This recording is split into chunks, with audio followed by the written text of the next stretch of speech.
Yo, you know what it is. Not the Experts is back in your life with the episode that's gonna come out. Yeah, great. Hey, our last one we did, and it did come out. That was some of our best work. I would say last pod was some good work. Yeah, it was. No, it was fire. That was fire. I don't know. That pod got erased in my mind. I thought last one we did was the NFL one where we. That was the three before that. Three before, dude. We did at least two before that didn't make air. Yeah, and it might have been three. Yeah, that's true. But we're back. That's all that counts. Yeah, that's all that counts. The ones that don't make air, they really don't make an air for the good reasons. Exactly. Like if we really don't have motivation to put it up on air, like to go through the editing stage, that means like we're not that proud of. We weren't feeling it. We really weren't feeling it. We weren't. Yeah, we weren't. So it really be for the best. You know what I'm saying? We're going to give you the best free content out. Bro, I'm pretty sure I had the Raiders going to the Super Bowl, bro, in our preseason and our last picks. I mean, bro, we spent 30 minutes on the war that didn't even exist. Yeah. We was really wilding. There was a lot happening. But we're here. I'm Titus. That's Levi, man. Classic team is back together. You know what I'm saying? Levi. Yes, sir. I forgot where we said we're starting. We said well, you have a Nick Saban impression. Oh, yeah, that's right. Which actually it does make more sense. I mean, now that you talk about it, because this does have to involve your guy and your team. So we'll just run it like you want to. We'll go NFL. So it's been a lot of there's the NFL prediction season in full effect. The season starts literally tomorrow. It really crept up on me. I ain't gonna lie. Like it really just it always sneaks up on me, but I was actually prepared this year. That's good. Yeah. So we got Bills Rams tomorrow night, which is a banger of an opener. Oh, great. Dope opener. I'm super excited. Probably I'm glad it's not like a Super Bowl rematch or like a conference championship rematch. It's just like a real fresh matchup. Yeah. I wouldn't have just like, oh, this is just fun. Okay. Yeah, Super Bowl champs versus the Bills. Yeah, let's get that. It's gonna be real exciting. The potential Super Bowl matchup. I think the one that most people wanted last year. Right. Yeah. There's been a lot of talk, Levi. I don't know if you've seen, but people keep predicting the Eagles got the Super Bowl. Yeah. A lot of people are high on the Eagles. TJ Houshmandzadeh even did it on the Le Batard show today. Oh, wow. He did. Wow. And I've been drinking this juice. Like the Nick Saban Dasani water at a press conference. I've been drinking it. And then I was reminded today by my quarterback. It's my quarterback. Young man by the name of Jalen Hurts. I was reminded of a word and a phrase from your man, Nicholas Saban. You know what that phrase was, Levi? Rat poison. And it got me to thinking. Because Jeff McClain, Jalen Hurts on the high expectations from outsiders for the Eagles this season. It's rat poison. That's the quote. That's a full quote from Jalen Hurts. Jalen Hurts, we've been saying this for years. Jalen Hurts is Nick Saban's greatest disciple. Yes. We've been saying this ever since we went to Oklahoma. We pretty much said this, right? We was giving quotes to Oklahoma. Like this is Saban's greatest disciple. This is son he doesn't have for sure. Yes. And I mean that man cried on national television, bro. And the only reason and the only one time he's cried on national television was because of Jalen Hurts. That's real facts, though. He did, right? The FC Championship, right? The second one. SEC, SEC Championship. Yeah, when he came in. Yeah. That was some real stuff. But yeah, it made me think, man. You know what you guys like to do out there is you build up all these expectations on these teams and these players, and then I got to go in there and deal with them in the locker room, and I got to go talk to them and tell them. But then when we come out 2-2, all of a sudden it's going to be, oh, what's wrong with them? You're not going to see the big picture. You're not going to see everything we got to do in the locker room. See, we weren't even that good last year. You're trying to raise us up like we did something last year. We had a lot. We had a lot to do wrong, guys. It was a lot wrong. And you guys out there, what you do is you hype a team up just so you can tear them down later. And we're not having it's just rat poison. It's nothing but rat poison. We're going to focus on what we got to do. We're not giving into it this year. We're not going for it. We're out here to accomplish what we have to accomplish. All right. And right. Like I got all these new guys in the locker room. They haven't seen the NFL. They haven't seen the game yet. Got a second year coach. We don't know what's going on yet, but here you guys are. Oh, Super Bowl. We can't even think that far. We got to get through week 1. We got to get through week 3, week 4. We got a team over there just on television. Why don't you have them going to Super Bowl? All right. I just don't understand. It's just rat poison. We're not going to feed into it. Some of them are making millions of dollars, and in my opinion, they haven't done jack a squat to earn that millions of dollars. But here we are, you're already wanting to give them the millions of dollars, just like these companies have. And yet we haven't even done anything to earn that millions of dollars. So what do you expect me to do, huh?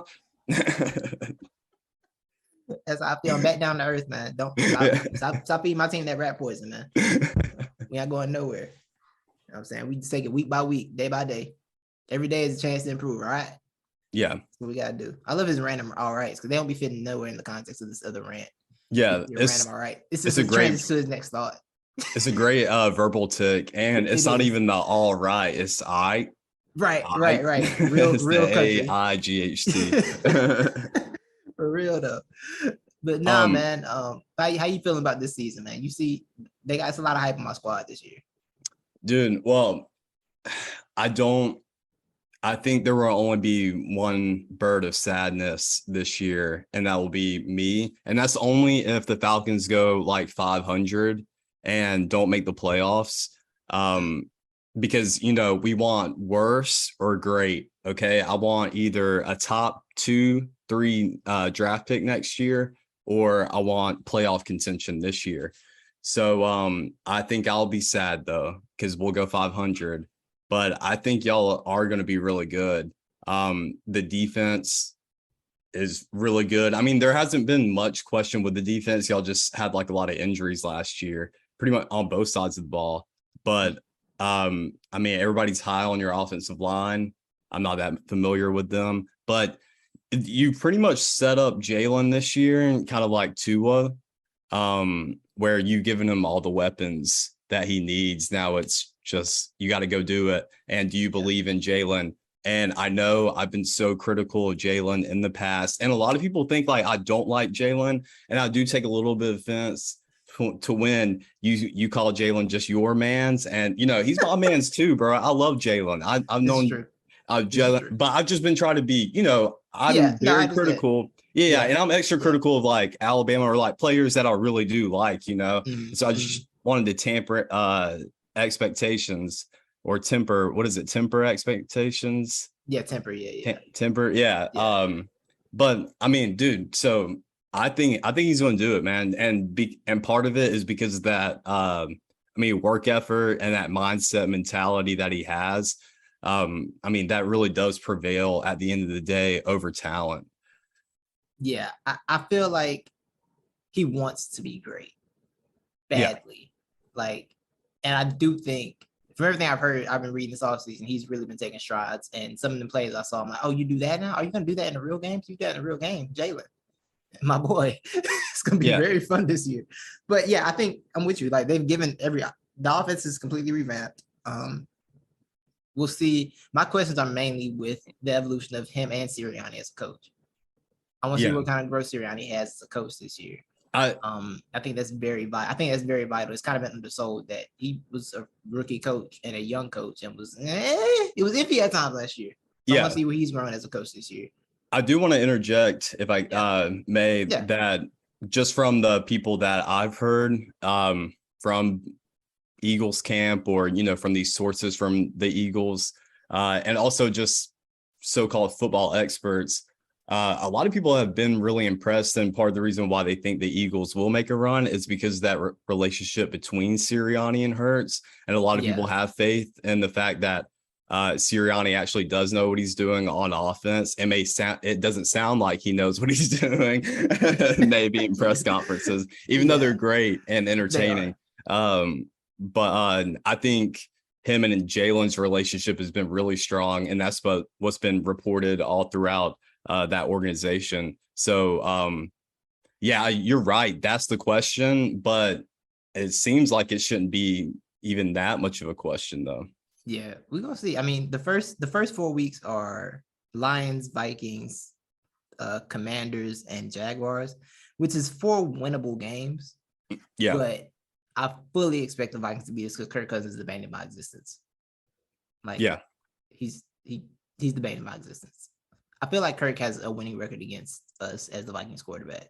I don't know why I feel it. So I mean, it should be a 3-1 start to the year. You know, it should be a 3-1 start to the season. That's what I'm looking at right now. But yeah, I think health is going to be a big thing. I think getting Chauncey Chauncey Gardner? I can't remember all three of his names. You saw Sauce Gardner? No, the cornerback from the Saints. The safety from the Saints that we got. I can't remember. The one that talks like and people hate, gets punched in the face like once a year. I'm sorry, my dad's You good. I think his name is Chauncey. No, that wasn't it. Was it? Yeah, Chauncey Gardner Johnson. Okay, I was right. Oh, Gardner Johnson. Okay, Yeah, I didn't know his yeah. First name was Chauncey. I just knew him as Gardner Johnson. Yeah. And adding him in the safety position that we needed a safety was a big deal. And having someone that annoying in the backfield is going to be just hilarious. Yeah, I feel like he really fits the Philly mold, just being an irritant.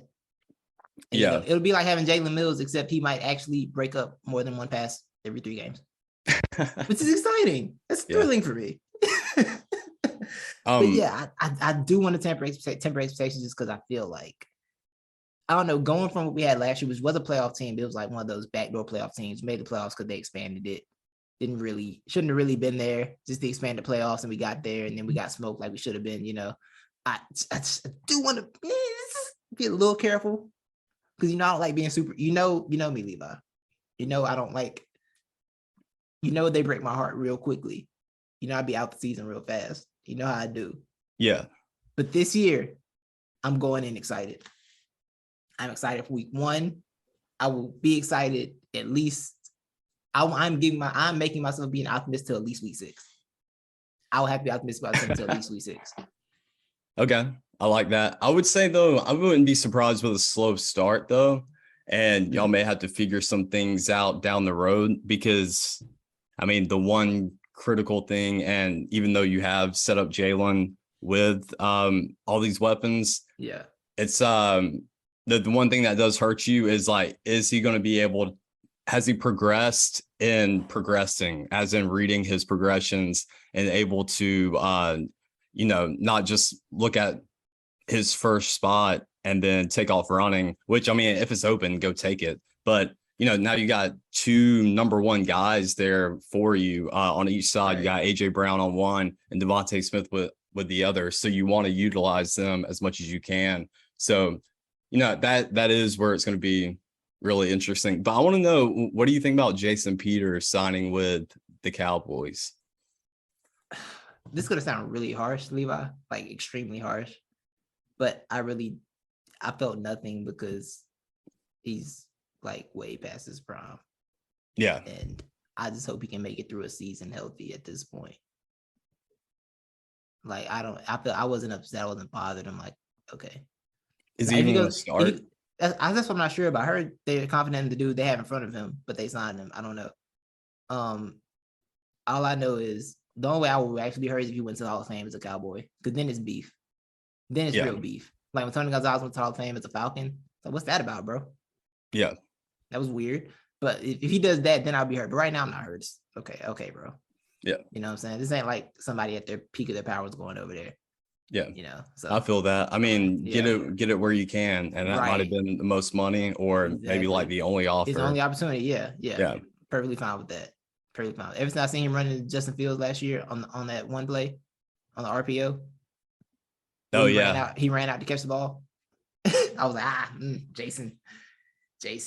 But no, man, I'm good with that. Go. I'm at peace with Jason Peters. But I hate to be a party pooper, but the reason with this text exchange, I'm gonna have to put a pause on this. Okay. Are you good to pick back up in I'll probably be back in 45 minutes to an hour. Probably more closer to the 45-minute side, but I'm not gonna be out all night, so I might go eat and then I'll hit you up at you want to do 9? Bet. Yeah, that works with me. We'll do that. All right. Yeah, we'll resume this. You can go ahead and send me the link to this too if you want. All right, bet. Sorry, man. You good. Did you send me the link to the other one? Yeah, I emailed it to you. Yeah. Okay, bet. In your regular email, not the school one, your regular email. Bet. Yeah, your grown-up email. I sent that one. Am I frozen on your side? Yeah. You're back now. You were for a second. Okay, yeah. Okay. Welcome. We're back. This is part 1.5. You got to go have a nice dinner, and I had to go make an absolutely disgusting pickup. But that's horrible. Yeah, no, it was bad. I had to shower after it, and I wanted to burn everything that I was wearing. That bad, huh? Oh yeah. It was that bad. That's terrible. That's awful. That's awful. Well, we were talking about how the Eagles are going to win the Super Bowl. We can, I mean, we're going to do predictions in a little bit, but bro, Quez Watkins is a slot receiver now, and I think everyone's underestimating that aspect of things. He's finally in his proper spot as a number 3 receiver. Yeah. It's about to be death out here for everybody. How many years has he been in the league? That's a good question. I want to say, I feel like he might have been in and out of the practice squad for a couple years. Right, because he's on. I've been playing Madden, but I just had Madden 21, and he's on there, but he's just not his actual pictures on there. You know, it's just 2020 avatar. Oh yeah, okay, 2020. So yeah, that was his rookie. Yeah, because Carson was making magic with that box scratch receivers he had. Oh yeah, that was back when I still had to defend Carson days. Like y'all aren't listening. Y'all look at his receiving core. It's not good, and it wasn't. But two things can be true at once, and it wasn't good. Neither was he. Facts. Love you, Carson. Love you though, Carson, forever. I do. I do love Carson. I do because anybody who was a part of that Super Bowl run that mattered, I care about. Who do you love more, Nick Foles or Carson? I don't know. I slandered Foles a lot soon before I slandered Carson. I'm not gonna lie. Oh, really? Yeah, because I knew the Nick thing was just a playoff thing. I knew that wasn't real. Yeah, but it was real enough for me. But I love them both though. Like I don't think I slandered Nick. I was like, nah, we don't want that starting, guys. Like you trust me, that's not a starter. That's not a starter. No. That's one of the weird. That's the guy that might go down with the weirdest playoff run ever. Like the Nick Foles run. It might. It might. Bro, people forget they were talking about benching him before the playoffs. Yeah, I feel like the whole Nick Foles career run was one of the weirdest thing ever. Runs ever. Yeah. It's so insane. Dude, one year I took him as my starting QB at fantasy, like on purpose. Like I was like, no, I'm gonna hold off on these QBs because I'm gonna get Nick Foles and we're gonna be good. Right. And then But yeah, I think we'll be a solid team, but this Super Bowl talk is nothing but rat poison. And me, Jalen Hurts, and Nick Saban are not standing for it. We're not gonna have it. Well, I want to go ahead. Yeah, go ahead. Oh, well, I wanted to, since we talked about Nick Saban and one of his proteges, or you said his main protege, not Devontae Smith, Jalen Hurts. Right. I wanted to bring up his number 1 protege. I would say Jalen's number 2, but number 1, and the guy who's a part of the cornerstone of the Nick Saban era, Julio Jones. Did you see the little story that came from him recently? I didn't. I saw he changed his number though. I didn't see. What's his number now? He's moving to number 6 now, I think. Yeah. Nice. I didn't see the story though. What happened? He's been rehabbing at the university apparently, and last week during practice, one of the receivers got mad, and he threw his helmet down on the ground and started cussing out like whoever the quarterback was that was throwing to him. They said Julio was just stretching, chilling over on the sidelines, and he gave him that little finger. He said, "Come here, young blood." He said, "This is the University of Alabama, son. We don't do that here." And then told him to get out of my face.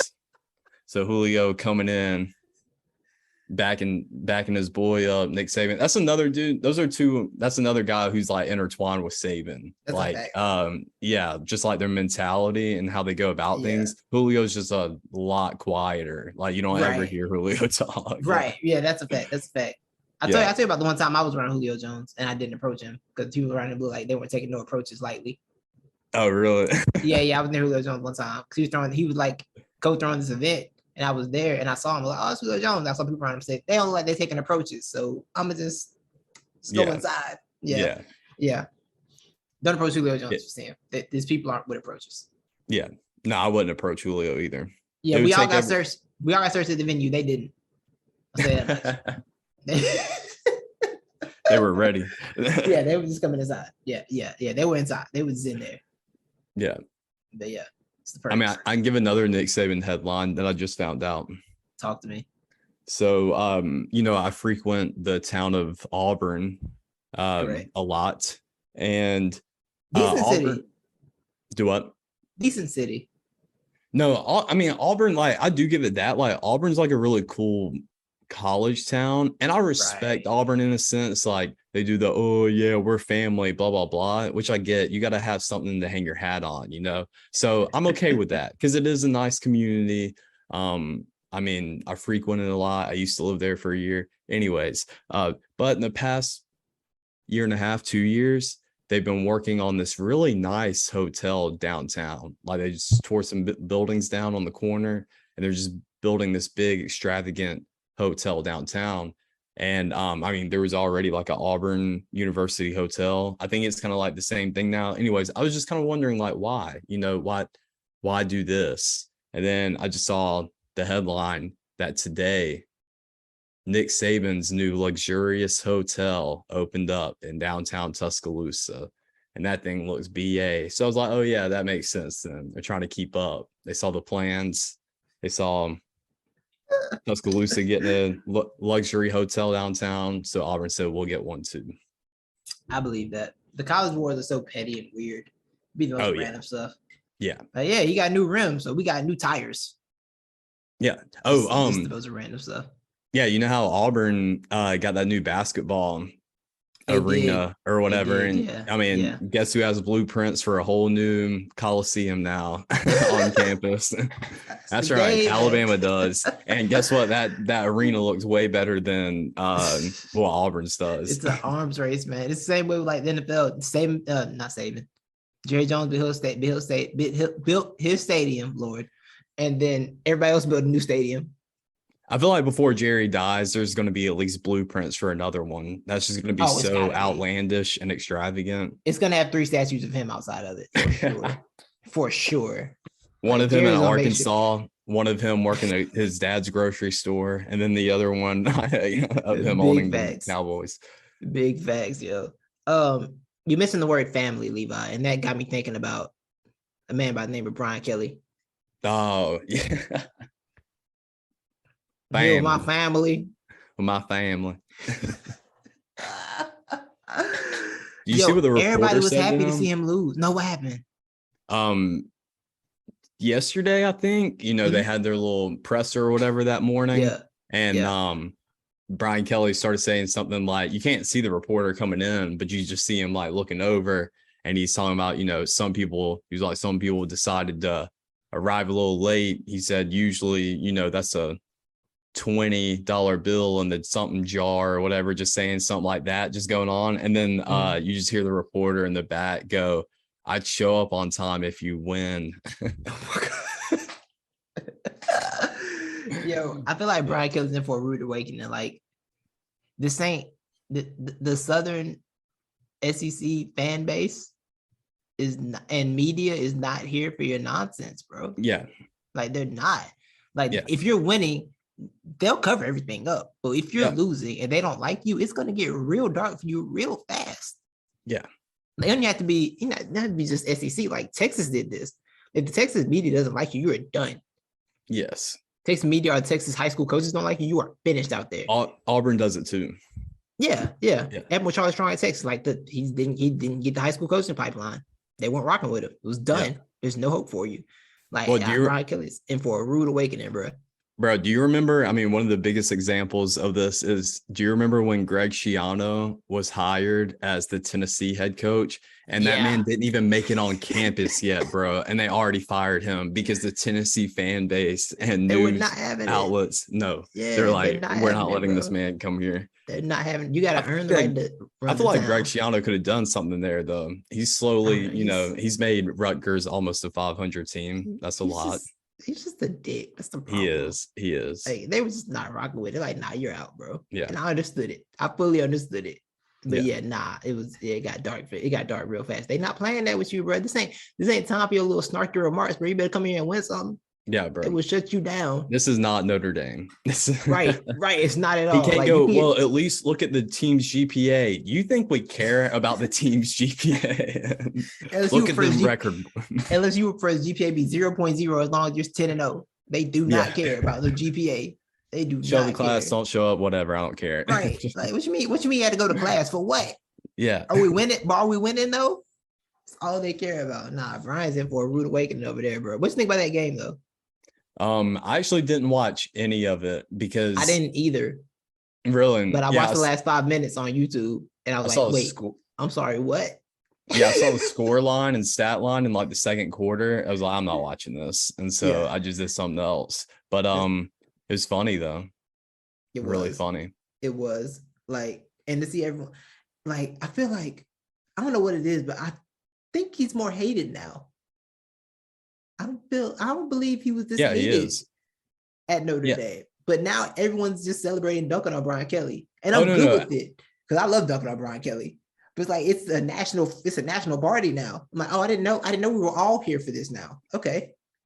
Well, I think Notre Dame's been on that though, ever since he left. Notre Dame finally let, those fans let their true feelings out. Yeah, Notre Dame fans were excited. They're like, oh, we finally get to not celebrate this dude.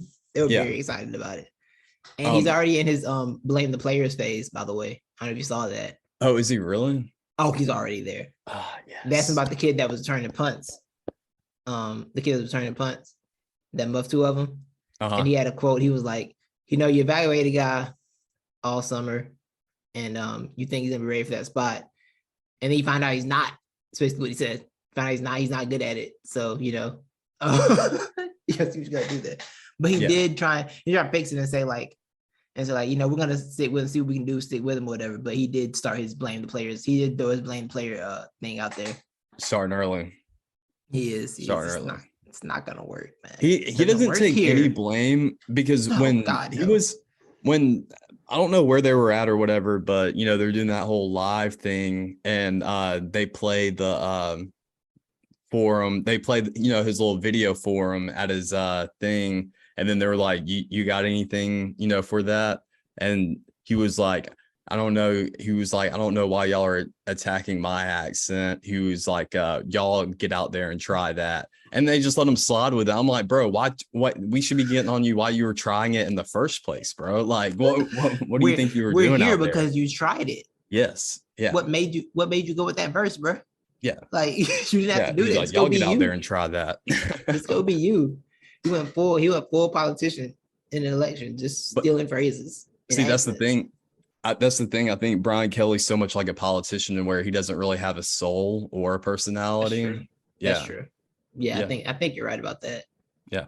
Yeah, I think he'll find this move to be much harsher than he thought it was. Like I think it's gonna be a career ender. Yeah, I think he's done. I definitely don't think he's gonna make it at LSU. I don't. It might seem like overreaction for this one game for most people, but me and Levi have been on this train when he got hired. We're like, it's not gonna work. I think most people who are deep in college football didn't think it was gonna work. It's because his personality doesn't work in this kind of football environment. It doesn't work here. Yeah. But like most people were on that. It's really like Urban trying to go to the NFL. It's really the same. Like, nah, bro, that's not your lane. It's not your lane at all. Oh man, but I don't know. He's gonna figure it out and humble himself, or he's gonna go out there and just get dragged into the mud. Well, he's not gonna humble himself. So we can say that. So some people do have this weird opinion that it's the odd perfect marriage. Like this is something that both of them need, which I mean kind of makes sense if you think about it. Yeah, I can see that. Yeah, exactly. Like Brian Kelly brings a lot of discipline, and LSU has clearly shown that athletic department needs some discipline. If you need the opposite of Ed Orgeron, you got the total opposite of Ed Orgeron. Exactly. Sure. And then, Brian Kelly needs a heart and a soul. And no matter what I think about, LSU fans or Louisiana people, I will say they're some of the nicest, jolliest. Soul food gives you a soul. Yeah, exactly. So, he's trying to give them discipline and they're trying to give him, a soul. Right. Yeah. So makes sense. Maybe it might work out for both of them. They might come out great.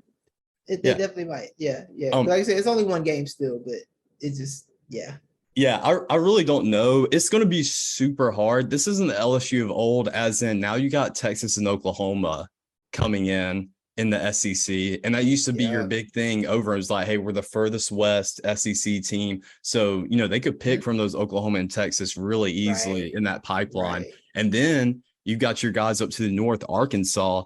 Everybody loves Sam Pittman now. I love Sam Pittman. I think he's a great coach.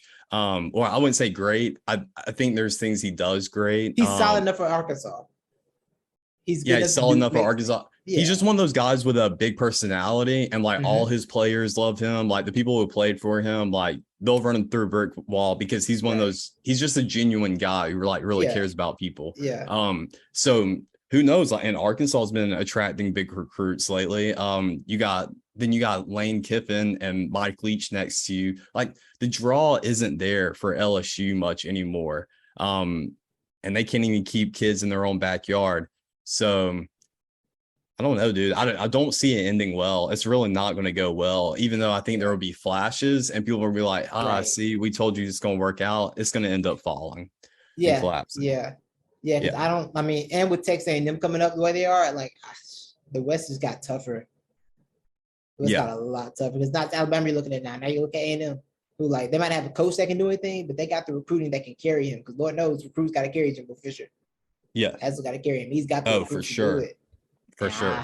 I don't know, but you see where that recruiting glass is ranked right now. man, Jimbo is definitely like. You know what Jimbo Fisher is like when you simulate a season, so you got to make sure your team is like 99 all across the board, so you win. That's Jimbo Fisher in real life. Yeah, like you got to give him all the players, and then they'll win. Not because of him necessarily, but they'll win because you got all the players there. Yeah, you win in spite of them. I still contend Florida State won that championship in spite of that, man. I still believe that. Oh, I'm sure they did. They just had a great recruiting class. And amazing. Yeah, it was stacked top to bottom. So many NFL players on that roster or in those starting rotations. But when you look at that roster, I'm sorry, we look at like this one of those starting lineups compared to the Auburn starting lineup. That game should have been 45-3. No, based on talent alone. Yeah. Like Auburn put 2 NFL players out of that championship. No, I'm sorry, I went back too far. That was the Cam Newton roster. Yeah. Well, no, the Auburn roster have a lot of talent either, though, for pros, not for the pros. No, Auburn's roster? No. Yeah, no. That's how Auburn just, okay, Gus Malzahn just had the athletes where, you know how Gus Malzahn, that offense went? Yes. If you just have the perfect cookie cutter people for that offense, it can take you places. And so that's what it was that year. Like they literally had Nick Marshall, a career cornerback, playing QB, bro. Gus Malzahn went in the season part of Dynasty where you changed positions and just kept going to see what the ratings would be for everybody. That's what he did. Yep. And he built the perfect offense that made the championship. Edit info position. Let's switch him over to QB. Yes. He saw that QB 78. Ooh. Yeah. Before we move on, from Brian Kelly, because I actually wanted to segue into something else. I need to know your genuine thoughts on, because I totally forgot about this picture existing, but of course it recirculated. How do you feel about, Mike Norvell's playing days and his iconic picture? I'm sorry, I didn't see this picture. Oh, I think you're aware. I think you're aware of this picture. All right, let me pull it up. I don't even want you. I want to reveal it to you. Yes, I want to reveal it to you. Please do that. My phone is down. But I do want to, while I'm pulling it up, I guess I'll say, LSU, they're in my not the expert of the week category for that, for hiring Brian Kelly. Congratulations.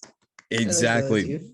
But I think it got even worse, though, because Billy Napier was literally in their backyard and they could have gone and gotten Billy Napier. Man. And Billy Napier has impressed me just from his, one coaching win so far and that post-game press conference, or not presser, but, whatever interview. He really impressed me. Who would have thought there would be a day where Utah would lose to Florida and it would be a big deal for Florida?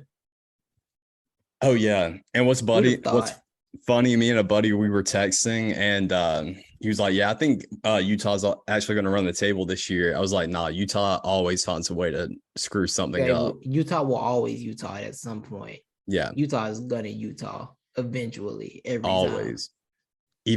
Even Urban Meyer couldn't break through the Yeah. Utah. Yeah, and he made Alex Smith the number 1 pick, and he couldn't get through the Utah of it all. All right, I'm trying to get a better quality picture. Okay. I'll feel the best till you send it. So my college football watching, Levi, I was gonna watch Oregon and Georgia, right? Yeah. And then this is when I found out Bo Nix was the Oregon quarterback. When my dad said, "I think Bo Nix is their quarterback, Titus," and I said, "Huh? He left Auburn? When that happened?" He's like, "Yeah, I listened to the radio the other day, and they're talking about Bo Nix of Oregon." I said, "What?" So I looked it up.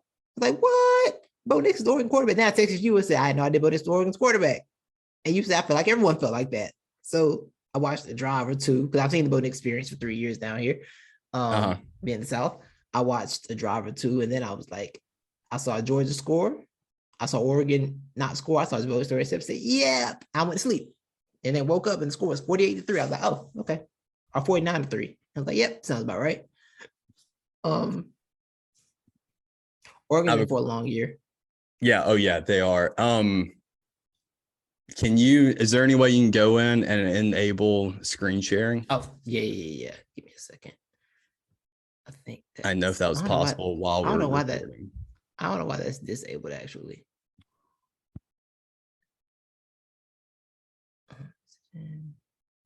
Advanced accessibility.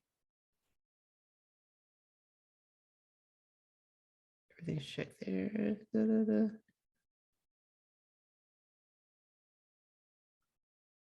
Record video during screen share. Yeah, it should be. Okay. Is that you do it now?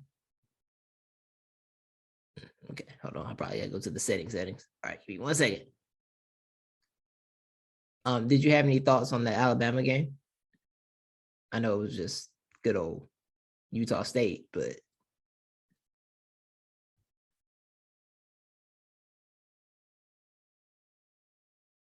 that's in the meeting. Oh no. Are you muted? I think you're muted. My bad. I forgot you just kind of wave it and it hits. Oh yeah. I was there thinking, did I end the meeting? I was the end of the meeting. What happened? I actually didn't get to watch that much of it. I was a little preoccupied. But Kobe Prentice really impressed me. He's our true freshman slot receiver. That already impresses you in general when you see a true freshman starting for Nick Saban. Right. He's got to be legit. Bryce Young ran the ball. So he threw for like 180 something, ran for 100 yards. So that was encouraging. Yeah. Yeah. I think he had one rushing touchdown, 4 or 5 passing touchdowns.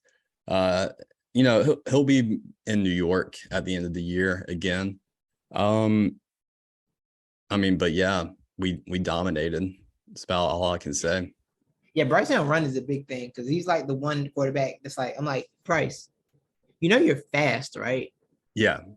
Like you actually it's definitely that scared of getting hurt, in which I don't blame him. You got to learn how to take the hit or avoid the hit. Or just exactly. You should be able to screen share now. Did it work?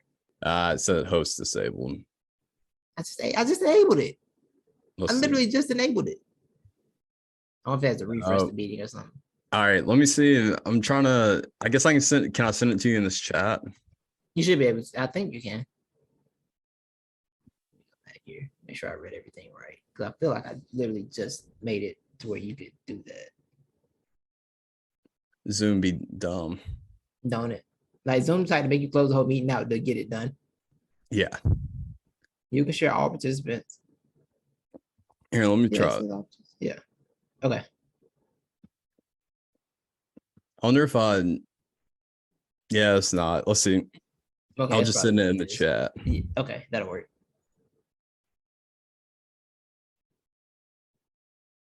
Why can't I just upload from my freaking Zoom is childish for no reason. Bro, this is ridiculous. I ain't gonna lie, Zoom. You play too much money to be childish like this. All right, Way too much man. money to be childish. Yeah, I'm gonna just send you a screenshot from the phone. That'll work.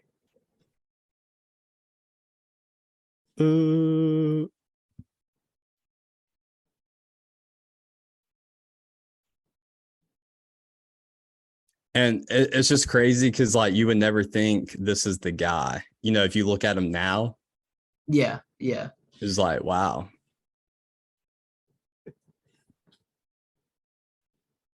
But also it's definitely shocking, especially for today.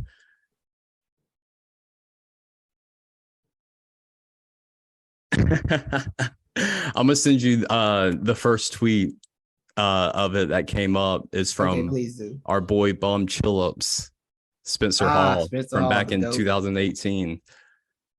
Spencer Hall is a GOAT.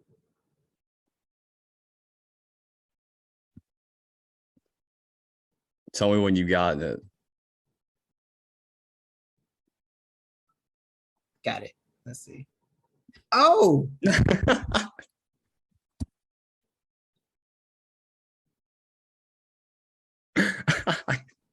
that you are totally baffled right now. Yeah. The cornrows? Nah. Mike Norvell looks like the rival high school player in Friday Night Lights. He does. He looks like somebody else too. I can't put my. I said it the other day who he looks like. It's giving slight Malibu's Most Wanted. Oh yeah, for sure. I'm thinking more of I don't know who he looks. I can't remember who but I don't know who it is, but I see it too. I definitely see it. Yeah. I definitely see it.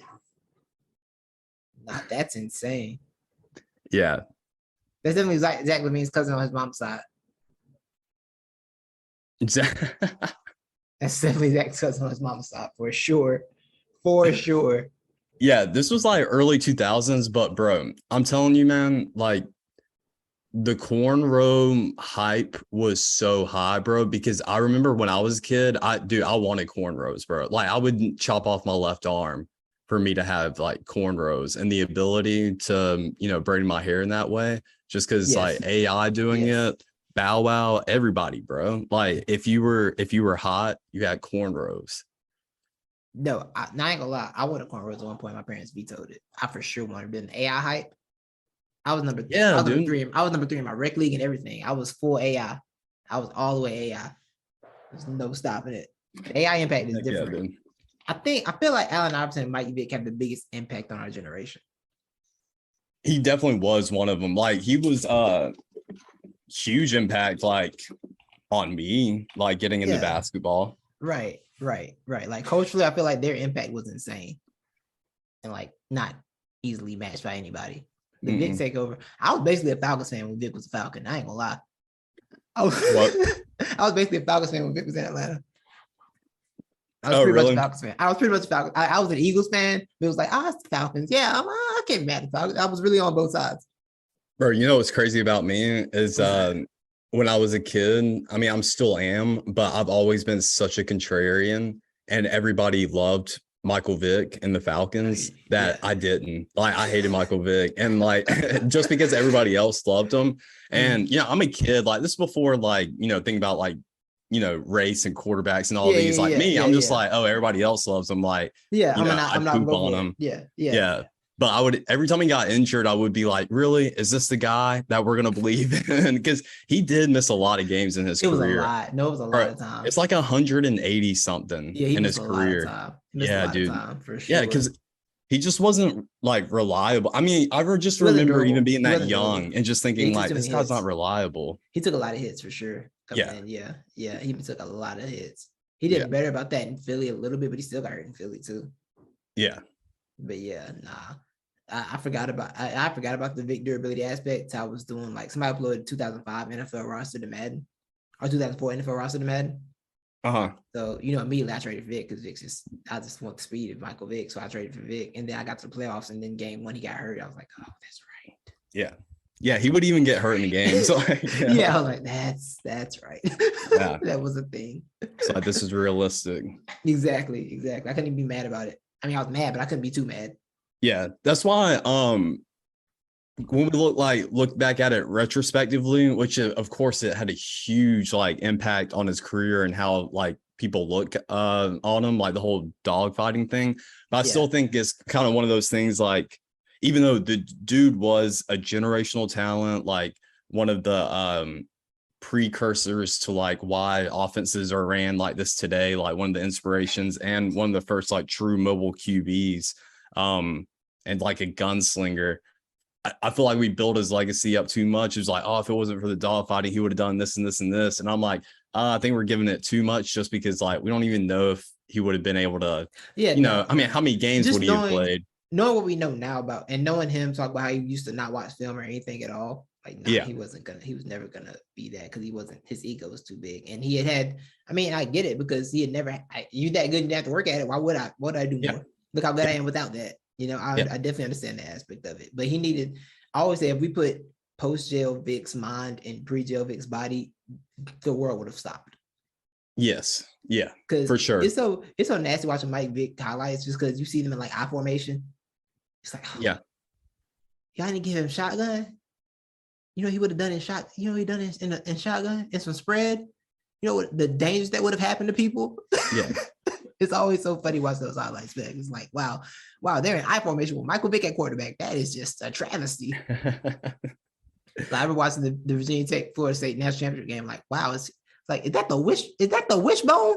Yeah. What are we doing here? Yeah, it's crazy. We should have Michael Vick the pistol should have been invented around him, which I think the pistol was around back then. That was just more of a college thing. Was. Yeah. It's like y'all running the split eye out here with Mike Vick. Yeah, it's crazy. It's crazy watching those old highlights, man. Hey, does Marcus still have a Twitter? This used to be a recurring topic for us back in the day. That's a good question. What did Marcus say on Twitter this week? Let's find out together while we're here, huh? Let's find out. Talk about best that never was. I mean, Marcus Vick was borderline like a better college QB than his brother, and everybody just said he had way more potential than Michael, which is crazy. To think of. Yeah, he just didn't want to get right. Bro, he's wilding, bro. Marcus Vick, right? So if this is him, that looks like him, actually. Yeah. His last tweet was 2019, and it said, "Guess who's back?" Smile emoji, laugh emoji, and that's his last tweet. So he came back for one day, I guess. And then he disappeared. Yeah. I used to go with Marcus Vick on like NCAA football, one of the NCAA football games. With Vodtech, bro? Yeah. I did too. Yeah, Marcus Vick would be the one. It's so weird how it took the NFL so long to like accept mobile quarterbacks, and how much fun mobile quarterbacks were in the video games. I feel like all of us that play video games are up on mobile quarterbacks way before the NFL was like, oh, look how fun this is. Look what you can do. Yeah. Look what you can do with these guys. You could also argue that, Mike Vick also stemmed the other argument with, how long can these guys hold up? Or, how can you have him in your, starting for you every game of the week without, often you're exposing yourself a lot more as a running quarterback. Yeah, I feel like so getting hurt more likely. Yeah. And I always feel like that's a better argument than the I don't know, can they run a real offense? Like, can you coach an offense? Yeah, that's stupid. Can you coach an offense? It's so funny how long it took the NFL to just accept that. You know what? Maybe we should do some of these college concepts with these guys. Yeah. You think so? You think you should do what they've done most of the time? You think you should add some of that to make it comfortable for them? You think that would help? Yeah. But yeah, speaking of that, the Lamar Jackson contract situation. What is up with that? Get an agent. This is dumb. Like, you're trying to negotiate the biggest contract in the NFL. Get an agent, bro. This would have been done if he had. I fully believe this would have been done if he had an agent. I fully believe it would have been done already if he had an agent. I truly believe that. But if you're Lamar Jackson, are you just every time you send your contract offer and it's less than Deshaun Watson guy, are you sending a picture of Deshaun Watson? Because I would. I just send them a picture. Like, he got all that money and he ain't got an MVP. Yeah. He got more charges than MVPs. Not hard because he got like 75 charges, but I'm saying, like, he ain't got one MVP. Lamar at least got one of those. You know what I'm saying? I'm just saying. Yeah. But Well, isn't get an Deshaun agent. the number one paid now? Yes, In the yes. 'Cause league? Yeah. So he got his contract basically fully guaranteed. don't you I think think it is every fully quarterback guaranteed. is side eyeing that and sending pictures of Deshaun Watson to their But GMs? Be yeah, they're like, in look at negotiations. this. Yeah, Lamar's in negotiations though. Like whatever Yeah, they that's send me, true. just send the picture Yeah. every time. And he's in your division. That makes it worse. Yeah. I'm not seeing him twice. He make more money than me. Nah, it can be one more dollar. 251 million guaranteed, fully guaranteed. Signed. 251 Yeah. million. Sign it. But nah, get an agent. This would have been done if you had an agent. I don't know why you're trying to negotiate a big money deal with no agent. It's cool with your rookie deal because like that's pretty much structured and you're gonna get what you get. But like, bro, if you don't go get an agent right now, what's wrong with you? You Yeah. know? Yeah, he needs to get an agent. Speaking of Lamar, I don't know what I was watching. It might have been NFL Live. It was something on ESPN, but they were doing, somebody was revealing their top 5 Super Bowl MVPs this year, as in like, I guess it was 1 through 5, like who has the greatest chance of winning Super Bowl MVP. Yeah. And they put Lamar Jackson at number 1. And I remember it was the other 2 people were, it was Dan Graziano and Jeff Saturday. Yeah. And both when they revealed Lamar Jackson, they both had the same face. They were like, oh, and they were like, hey, we hear you out. There's definitely a good chance he'll win MVP this year, but we're talking about Super Bowl MVP. But Yeah, whoever this was that was revealing their list was pretty hard set on Lamar Jackson. I was like, all right, we're getting out of the pocket right now. That team's not good enough. No, it's not. Like, why are you putting him at number 1? Yeah, like no matter how good he might be this year, that team is nowhere close to good. I was talking to somebody yesterday. Was it you? Somebody don't have a receiver? No, it wasn't me, but yeah, they don't have a receiver. Oh, I know I was talking. I was talking to my friends. I was talking to him. I was like, they don't have any receivers on that team. Like, this is not gonna work. It's that no. But if anybody's listening to this and hasn't drafted their fantasy yet, go for Mark Andrews. He'll be highly targeted. For sure. Yeah. Lord knows he's all he got. That's all he has. You know what I'm saying? Yeah. Like, nah, they don't. That's not gonna work at all. That's not gonna work at all. And I don't believe in Greg Roman as offense coordinator. I just don't. That dude got like 4 plays and he just runs it. He runs them. Lord knows he runs it, but like that dude is not versatile. He's gonna win his game plan. That's it. It's all he got. But nah, that team's nowhere near good enough to make the Super Bowl. I'd be shocked if they made the Super Bowl. Like really shocked if they made the Super Bowl this year. Yeah. I don't see it. I will be too. Can I just go ahead and get my expert, not the expert, out of the way, and then we'll continue with football. Absolutely. Experts of the week, bringing it back. I have 2, which this was technically last week. Spencer Strider, starting pitcher for the Atlanta Braves. Okay. He set the new franchise record of 16 strikeouts in 1 game. Yeah. Balling. Which that dude is like legit great. And then shout out to Francis Tiafo. Titus, do you know who Francis Tiafo is? I do. I learned his name 4 days ago. Yeah, I learned his name 4 days ago. Yeah. Look, let me tell you something. When I saw his name, I saw that American flag beside it. I was confused. And I said he was from Maryland. I said, he black. Yeah. Oh. Well, I saw Tiafo and I was like, yeah, that's definitely African. And then it had the American flag next to it. Yeah, like I thought it was a French dude. Yeah, well, I was thinking like French African. I was thinking about French Ngannou. Like, he must be from France. Maybe you're from France. Uh-huh. But my man's from the whole America, from Maryland. I said, oh snap. We in there. Have you heard his story about how he got introduced to tennis? I have not. I don't know exactly where it was. It might have been at the US Open. I don't think it was. But I guess maybe it was in Maryland where there's some famous tennis courts or famous tennis place at. Anyways, his dad took up a job. He was part of the maintenance crew for the tennis courts. And so that's how Francis Tiafo got his start. We just learning from the other guys, out on the courts. That's fire. From his dad, That's dope. But I saw him beating Dolph. Are we in this thing? Yeah, and he beat my boy Schwartzman too.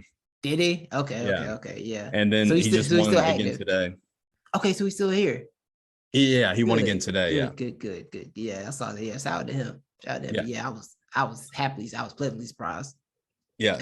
No, shout out to him for real. What'd you think about, did you watch Serena's last match? I didn't, but I was following it. Oh, Yeah, I was following it, and I saw it seemed real stressful. Like, I don't want to do this right now. yeah, Let me I know ended she up wins. watching it, and dude, I ended up shedding some tears during her. Yeah, But I my believe tears it. kind of quickly dried up towards the end of it because I was like, oh, she's definitely coming back. Because they asked her Oh, for about, sure. is there a chance you're coming back? And then she definitely Yo, pretty much said, yeah, I'm probably coming I back. So then I that's when my love tears dried up. I love Serena, but like this is the most committal retirement I've ever seen in my life. Yeah. Yeah. Like she didn't say, she said it was the last US Open, but she didn't say she was done. Yeah. And it's like seeing how she lost, man. It's like, okay, like we see enough athletes and watching individual sports. I see enough athletes that's like, nah, I can't go out like that.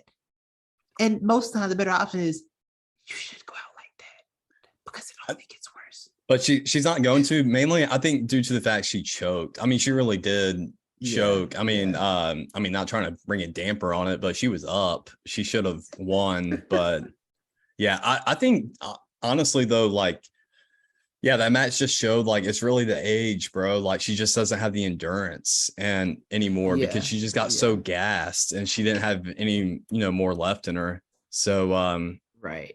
but I mean, she's the GOAT. I don't care how she does it. She has definitely deserved, the right to end it however she wants to. Exactly. Yeah. I will say though, if you do come back, we're not doing the fanfare again. You only get one of those. We can't do the whole thing again. I love you, but we can't do all this again. I'm sorry. We can't. Yeah. You see the haircut dude was at the US Open? Yeah. Yeah. That dude is rich, and I don't know where he's rich from, but I respect it. Probably making videos. That could be a guy. That could be it. I'm wondering where he's money from. Yeah, that I do get it. That's totally like that is a little bit inappropriate to be doing it like at the US Open. That's a hurt place to do it. It was great. I was like, oh, you gonna do this and that? I was like, you gonna do this there? Oh no, that's how you go viral, bro. Yeah, exactly, bro. Exactly. Doing one of the riskiest spots. Like a Timberwolves game is one thing. You gonna do it there though? Yeah. And that's okay. Yeah. You know where he won't do it at? The Masters. You're really putting white people on edge right there because they're like, we can't just kick him out right now. Like it's like, yeah, how do we handle this? Saw that video and said this and put him on a block list. The Masters. The Masters put him on the block. Oh yeah. Like, he's not getting in. Oh yeah. You don't let him in here. Yeah. He definitely ain't going to that. No. They ain't got squirrels at Augusta. He ain't getting in. He's that with the hair. Absolutely not. You're not even allowed to have cell phones at Augusta. So right. Yeah, they definitely not letting that. I don't think Tiger Woods can't remember till like 7 years ago or something. They ain't something like that. Yeah. They let him in. Absolutely not. Augusta's the craziest thing. Augusta's the craziest thing. Like, yeah, you can't buy merch anywhere else but here when you're on campus, when you're on site. Sorry, it does. Bike threw me off for a second. It does suck because like the Masters really is like it's just a magical event. It's a magical place. But yeah, I mean, when you think about the history, it's like, but at the same time, it's like one of those things you're torn on. It's like, because you do want to talk about the history, but we got to ignore a little bit part of the history. No, the Masters have got an insane legacy. And the thing about the legacy is like, they like make no qualms about it. There's like, and yeah. What do you expect? We're in Augusta, Georgia, and it's golf, sir. For real. Yeah, it's like no sympathy. It's like, and your point is what? Okay. Your point is what? Okay, yeah, we sucked. Okay. And right. It's like I saw a sign today on my trip, and it said Trail of Tears starting point. Like, excuse me? Pardon me? You just got a street sign up for this? Like, y'all want to hike this? Like, you want to walk? Like, yeah, like you want to walk? It's like, no, I don't. But like, whoa, y'all okay? All right then. Yeah, no. It's real bold with it. It's crazy out here, man. It's crazy in the street. That's Augusta. Like, you know what I'm saying? Great. Yeah, we might do it again. Say something wrong thing. We might do it again today. Yeah. All right then, leave y'all alone. But, did you want to give your shout out for your expert of the week? Oh yes. So I was browsing the NBA Reddit today, Levi, and it's very rare that WNBA makes it over there. But like one of the top posts today was this woman from the Sparks, or the Aces, Las Vegas Aces, Chelsea Gray, and it was 2 minutes her just cooking people. I said, "Oh, who is this?" Yeah, she was on fire. She has a 76% true shooter percentage right now. This is like one of the craziest playoff runs of basketball ever. Yeah, like, yo, she is wilding. So shout out to Chelsea Gray, man, because she's going crazy. I was like, yo, she nice. And it was lit because I said you like, yeah, she lit. I'm like, wait a minute, so you ahead of me. Yeah, I actually know WNBA now. Brian watched the WNBA game since the finals last year. I'm not gonna lie to you. Yeah, and you know what's crazy? I pay for WNBA League Pass. I support the movement. I pay for WNBA League Pass. Oh wow, I do. Wow, I support the movement. Financially, monetarily, I support. I don't be watching, but I support it with my dollar. Yeah. League Pass like 20 a month, I think. I'm like, I'll throw y'all 20 a month, man. Support that. Or 20 a year. I support that. Let's go. Yeah. Let's get it. But I don't be watching. But I knew who she was. But I'm like, oh, she is fire, yo. Yeah, she really is. Yeah. She's been like that all year where she just has like really good games. She just hasn't strung along like consistent efforts. And she may be getting more minutes too, because I don't think she was necessarily a starter all year. Yeah. But shout out to Alicia Gray. But that's Chelsea perfect. Gray. Chelsea Gray. I don't know why I'm calling her Alicia Gray. You good. Chelsea Gray. So that segues into my not the experts of the week, which I already said LSU. Oh, shout out Becky Hammond too, because I heard she was cooking. I heard she been cooking up them plays. Yeah, Becky Hammond's going crazy. Yeah. She has been. So I've got 3 people. Oh boy.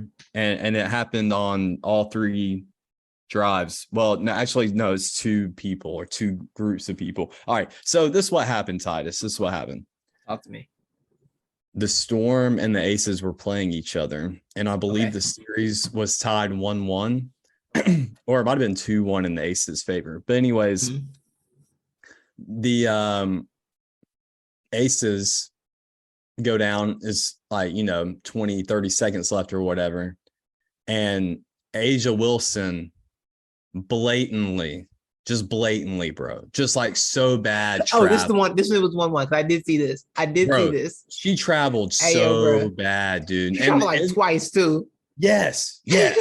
They could have called true travels on one travel. It was so egregious. And this is less than 30 seconds left, like, because this could have been like the last basket of the game. It was like 10 seconds left. It's when she was like 0.4 left on the clock, I think. Oh no, wait, I'm not there yet. That was different. Okay. So it's probably so this is like it's probably 10 seconds left, maybe less. But this is their go-ahead basket, and boom, she just gets the ball in the middle of the paint, twirls around like a ballerina, travels halfway across the world, and then scores. So that's the refs' fault right there, number 1. And then the Storm come back and they get it over to Sue Bird in the corner, and Sue Bird swish 3 up. And it's like, oh crap, Sue Bird just walked it off for Seattle in her last, playoff appearance. How great is that? Well, they gave when the ball goes through the basket, and there's like 0.4 seconds left on the clock. 0.4. Yes. And they even replay it, bro. And you can see like there's like 0.2 to 0.4 seconds left. But what do the refs do? And I swear, dude, like I think there's money behind the Aces having a win this year, because the refs were not in the Storm's favor at all, especially in this game. I'm pretty sure Mark Davis is paying the refs off in the WNBA for these games. So they're like, oh yeah, she's got 0.8 seconds left. Now, if you got 0.4, that's not time for anything except for a tip. You got to throw it towards the basket on the inbound and tip it in. That's right. But you got 0.8, you have time to get a full shot off at least. So that's strike number 2. So boom, refs are not the experts because of those 2 things. And then the Ace throw it in from half court, and they get it down to a little guard. I can't remember who it was. And Ezi Magabor, almost 7 feet tall, is down there right at the rim on her back. and she literally just bodied her up, bro, and didn't even throw her arms up. No, Didn't throw I her saw arms that. up, and she just easily tossed him in. Yeah. I was like, I saw that. I'm like, yo, of all the times to not take a foul, you chose. That's the moment you chose. Or to not even give effort to block the shot. And Right. Sue Bird came in and just like unleashed on her, Oh yeah, which she had every right to. they put a full 1.8 on the clock. One I'm no, looking at it. They put what's it 1.8 on the clock. 1.8? Yeah, Okay, is that on the TV though? Yeah. Oh, the TV Okay. time was wrong. I heard. So Yeah. TV ended up they were wrong. And like that, Okay. I was really flipping out. It was like 1.8 and ended up just being 0.8, but still, bro, it was ridiculous. Yeah. No, that was Ridiculous. insane. Like the reffing absolutely blew that. The Storm should have won, and the Storm got eliminated last night. So good job, refs. Good job, WNBA. Yeah. So Sue Bird ripped in the old girl, huh? Oh yeah. Sue Bird got a real temper. I ain't gonna lie. Oh yeah. I be seeing Sue Bird. She be going off. I feel like you got to have a temper to be 41 years old and still playing. That's a great point, though. Yeah. That's a great point, honestly. But yeah, Sue Bird be going off for sure. But now I'd have went off too, though. Like, why would you not? Of all times, you didn't put your hands down. Exactly. You chose with 0.8 on the clock to be like, At that point, you just take a flagrant with 0.8. Take a whole flagrant foul. Punch her in the face if you got to. I promise you, just make the play stop. You just stop the basket. Your goal is to make sure the ball does not go in the basket. That is your goal right there. Yeah. That was a wild lapse in judgment, though, for sure. Yeah. But now, that's 0.8 is wild. That's a so time. Yeah, dude. Like, no, there is like a serious problem with the WNBA between the refs and the flow of the game and to the actual gameplay. But bro, it really does become, and I'm really not trying to be like mean. I'm just trying to be honest in my criticism, because I really do sit down and watch some of these games. Yeah. And it's just not good, bro, because you'll go 3-4 minutes without a single shot attempt, because they'll just keep trading possessions because of fouls. Like, it's bad. Yeah. So they do need to work on that. I don't know how you fix it. I think it starts with officiating first. But yeah, something's got to be done there, because and the reason I don't think you want it, because NBA officiating is something's been complained about too. So like, it's a basketball problem at this point, right? Yeah. Just a whole basketball issue at this point. It really is. It's got to be better. Yeah. It just has to be better at a certain point, you know. Shout out to Untold for apparently letting Tim Donaghy get up there and tell lies for however long that show is. I need to watch that. Yeah, I want to watch it and then listen to the Basketball Illuminati podcast, just see all the lies that were told. Yeah. That's really what I want to do. The fact that you had the author available, you was like, we already talked to him. So we just want to know what you think. That's insane. But all right, guys, that's a strategy, if anything. It's a strategy for sure. Yeah. But yeah, we're on basketball now. So Levi, I was put in a comfortable position as Donovan Mitchell was traded to the Cleveland Cavaliers. Mm-hmm. You know, Donovan Mitchell is my favorite young players. I actually got a pair of his shoes that I can't wear because I really had nothing to match with them, because they're very colorful and I have nothing that goes with them. But I have them though.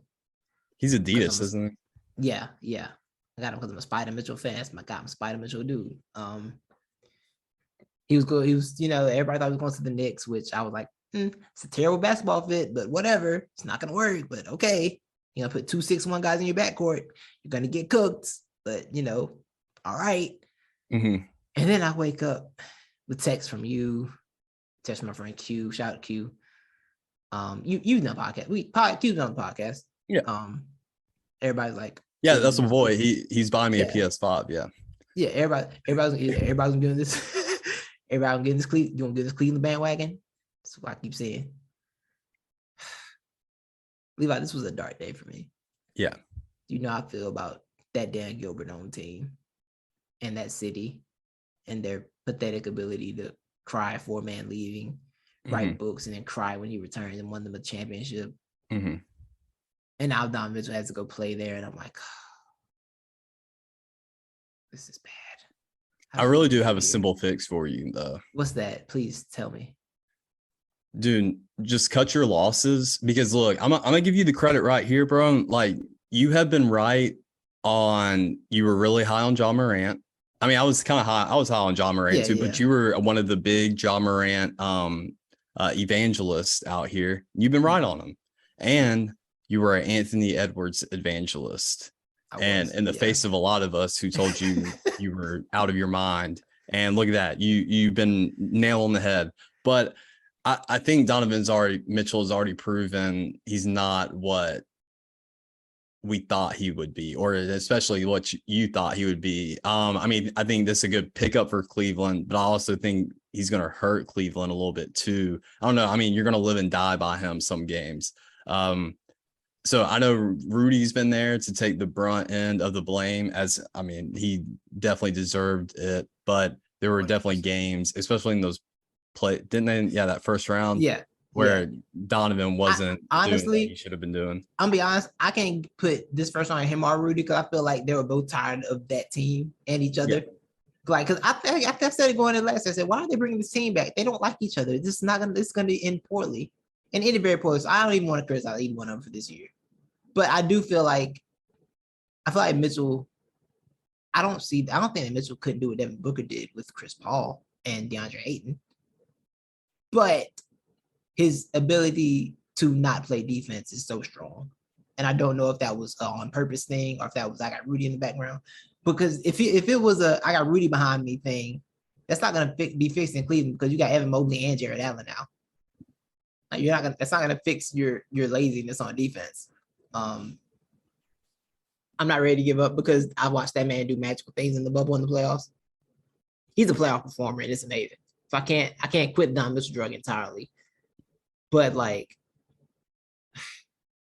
following him to Cleveland is just so dark for me. I've talked so much about that place, and it's like, how can I retract so much anger and so much vitriol that I spew towards that city and that state? So I feel like I'm just gonna take my out of sight, out of mind approach and not pay attention to them until I have to. That's what I did this year, and it worked out because they didn't make playoffs. Yeah. You know, if I have to take that, I'm going to take the out of sight, out of mind approach with the Cleveland Cavaliers this year. They're not going to be out of sight, though. They're going to be good. Jared Allen, if he comes back, stays healthy the whole season, they'll be fine. But they won't be on national TV that much. That's why I can get away with it. All right. Have to seek them out. Until playoffs on. Yeah. Where do you think they fall in the playoffs right now? Like, do you think they're better than the Heat right now? Like, right now, you think they're better than the Heat? I mean, I think the Hawks are better than the Heat. So, yeah, that's interesting. Yeah, very interesting. I do think the Heat are going to fall off. I think they're a year older, and I feel like they're just going to pile up on them. I do feel like that, but I do want now Tyler Hero Jackson to prove it here because he wants to start, and I want to see how he proves it. Yeah, and even though I mean, a ton of respect to Jimmy Butler, and he definitely gained even more of my respect this past playoff run. For sure. I'm still not going to believe, bro, that man's going out there dropping 40 pieces every game in the playoffs next year. He's the most confusing player ever because he's not a superstar half the year. And then the playoffs come and suddenly he's just dropping 38 a night. And like, shooting threes like he's Steph Curry. He shot like 16% from three this year and got the playoffs, and he was like 35%. Like, when did this happen? Yeah. He's so confusing. Jimmy's so confusing to me. He's so confounding to me. But the Hawks did something this offseason. What they do this offseason? I forgot. DeJounte Murray. That's right. I like that sign. I do like the idea of him and trade together. I like it. Somebody was tweeting about the Hawks the other day. And they got DeJounte Murray, Trae Young, Clint Capella. And they said John Collins is still on the roster. I'm like, that's such a weird way to put that. It was like in a positive tweet. It was like a don't sleep on the Hawks. It was like John Collins still on the roster. Like, I feel like if you have to describe a guy still on the roster, that means he doesn't want to be, which means you have a problem. I don't know why that guy worded it like that because I think John Collins, I think the Hawks are all in on Collins now, and I think Collins is now all in on the Hawks. And I'm just reading that from those three going and playing summer ball with each other. Yeah, for sure. In these leagues. And the chemistry looked great. They're pulling off some 5 plays. But I think it's 2 things. Number one, the Hawks learned a very hard lesson last year. A young team with, just got their first playoff experience, and it was a great experience. And they thought they could just recreate that, not have to take things seriously. So it took Trae. like Trey got embarrassed, bro, and like that needed to happen. And then you got DeJounte Murray coming in, bringing in new life for the Hawks, adding another dynamic player who can play defense and offense, and can be a prolific scorer on some nights. So, yeah, I mean, I'm really excited about the Hawks. Yeah. I think they'll be better this year. Like I said, Trey got shook up last year. Like he was legit, like he didn't know what to do with the basketball at a certain point. Yeah. It was very shocking. But having somebody else that can handle dribbling the ball helps. Like just dribbling. I saw a lot of faces of regret. The Danilo loss, I feel like it's gonna matter at a certain point. But he wouldn't have mattered this year for them because he just got hurt anyway. So without him. Yeah, he's out for the season. Yeah. And we kept we still got Bogey coming off the bench. Right. Oh, yeah, that reminds me. I gotta find you this tweet I saw. Keep talking. I gotta find this thing I saw on Reddit the other day. But keep talking. All right, but speaking of Bogey, I'm gonna go ahead and elect him as my early favorite for Sixth Man of the Year. Now that Tyler Hero can't get that award anymore, I'm sure they'll figure out a way to get him back on the bench. Hey, yo, man, anybody playing 35 minutes can't beat Sixth Man of the Year. I'm sorry. You're a starter at that point. Yeah. So check this out. Check this out, right? I saw this on Reddit the other day. If Yugoslavia didn't break up in 1991, here would be their current national team. Ready for this? Bro, I think I've discussed this with you before, like how great that international team would be, dude. Dog. Luka Doncic, Bogdan Bogdanovic, Bojan Bogdanovic, Nikola Vucevic, and Nikola Jokic is the starting five. Yeah.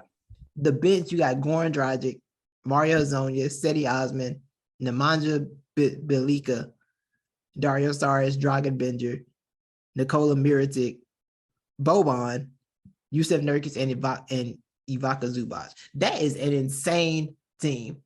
That will be a Luka and Jokic pick and roll. Yeah, dude. With both the Bogdans on the perimeter, both the Bogdanovics on the perimeter. Yeah. Oh my God. And you're playing FIBA rules, bro, where they can just let it fly. Because you know them, like all those dudes are like really super aggressive too. I mean, all of them from those countries, which I get it. I get why they're super aggressive. There's no back down. There's no back down at all. Like like people think they can punk these guys, like they came from war-torn countries. You are not punking him. He has seen things. You know how many men I've killed before I turned 15? It's like, wait, man, the Jokic brothers is not a game, dog. They got the Jokic brothers. I saw them. I said, "Yep, makes sense." Yeah, makes sense. Yeah, no, it's crazy. It is, bro. It really is. But that would have been. I saw that. I'm like, oh my God, that's insane. So shout out to globalism destroying great basketball, probably because I see the praise Luka and Jokic and Giannis throw towards each other. I'm like, yo, if I could get all of them on one team just one time. Yeah. So nasty. Now I'm curious as to why. I'm gonna have to go back after the pod and read why Yugoslavia broke up.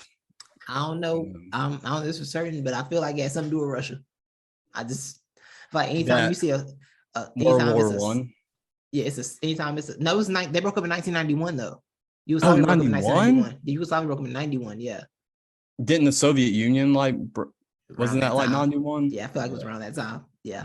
Yeah. So yeah. Russia. Yeah. Probably. Any new young country over there? Russia did it. Yeah. Every time. For sure. Every single time. But I feel that's NBA stuff. We gotta get back to the NFL? I feel like we still didn't do our full predictions. We still gotta do our. Do you want to do divisions, or do you want to just get straight into Super Bowl Coach of the Year? Yeah, let's do Super Bowl. Let's do that. Bet. All right. So how we do it here at Not the Experts. We each give our Super Bowl matchup prediction, and how it works is that at the end of the year, say one out of the two teams were on our thing, that automatically counts as a dub if they win. So say if I have Saints beating the Bills this year, but the Saints don't make it, but the Bills make it, I'm right. And then if the Bills win, boom, definitely right. Because the Bills are only losing because the Saints were in. That's the example. We've done this. Yeah. But so who's your matchup? Your two potential winners. My Super Bowl matchup. I'm trying to look at the odds right now because I want to see what the people, what the betting streets say. The Buffalo Bills are 6-1 odd favorite to win the Super Bowl right now. They're the most favorite team in the Super Bowl right now. And I get it. I definitely get it. But doesn't with Buffalo's history, it feels like having them as your number one favorite is just wrong. Yeah, you shouldn't. It feels wrong. Yeah. You shouldn't do that. You shouldn't do that. But I get people down on the Chiefs now because the Tyreek Hill team wants to see how they look on offense this year. Understood. The AFC, man. Like I said, I don't hate your Raiders pick because it feels random enough to happen.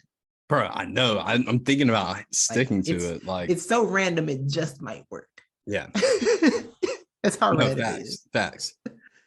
Because I can't pick the West Coast Falcons to ever live up to expectations. Who's the Seahawks? No, the Chargers. Oh yeah, that's right. Yeah, that's I can't pick the West Coast Falcons to ever make it. I'm referring to that writer's note, footnote, put the star beside it, put it in the bottom of the page. I'll be referring to the Chargers as the West Coast Falcons this entire season. So please be on board because we're not explaining it every time. Just that's a listener's note. Yeah. I will call them West Coast Falcons all year. Please note that and remember that. Levi. You know what? Greg Cody has never steered me wrong before, except for when he has. The Miami Dolphins in the Super Bowl, Levi.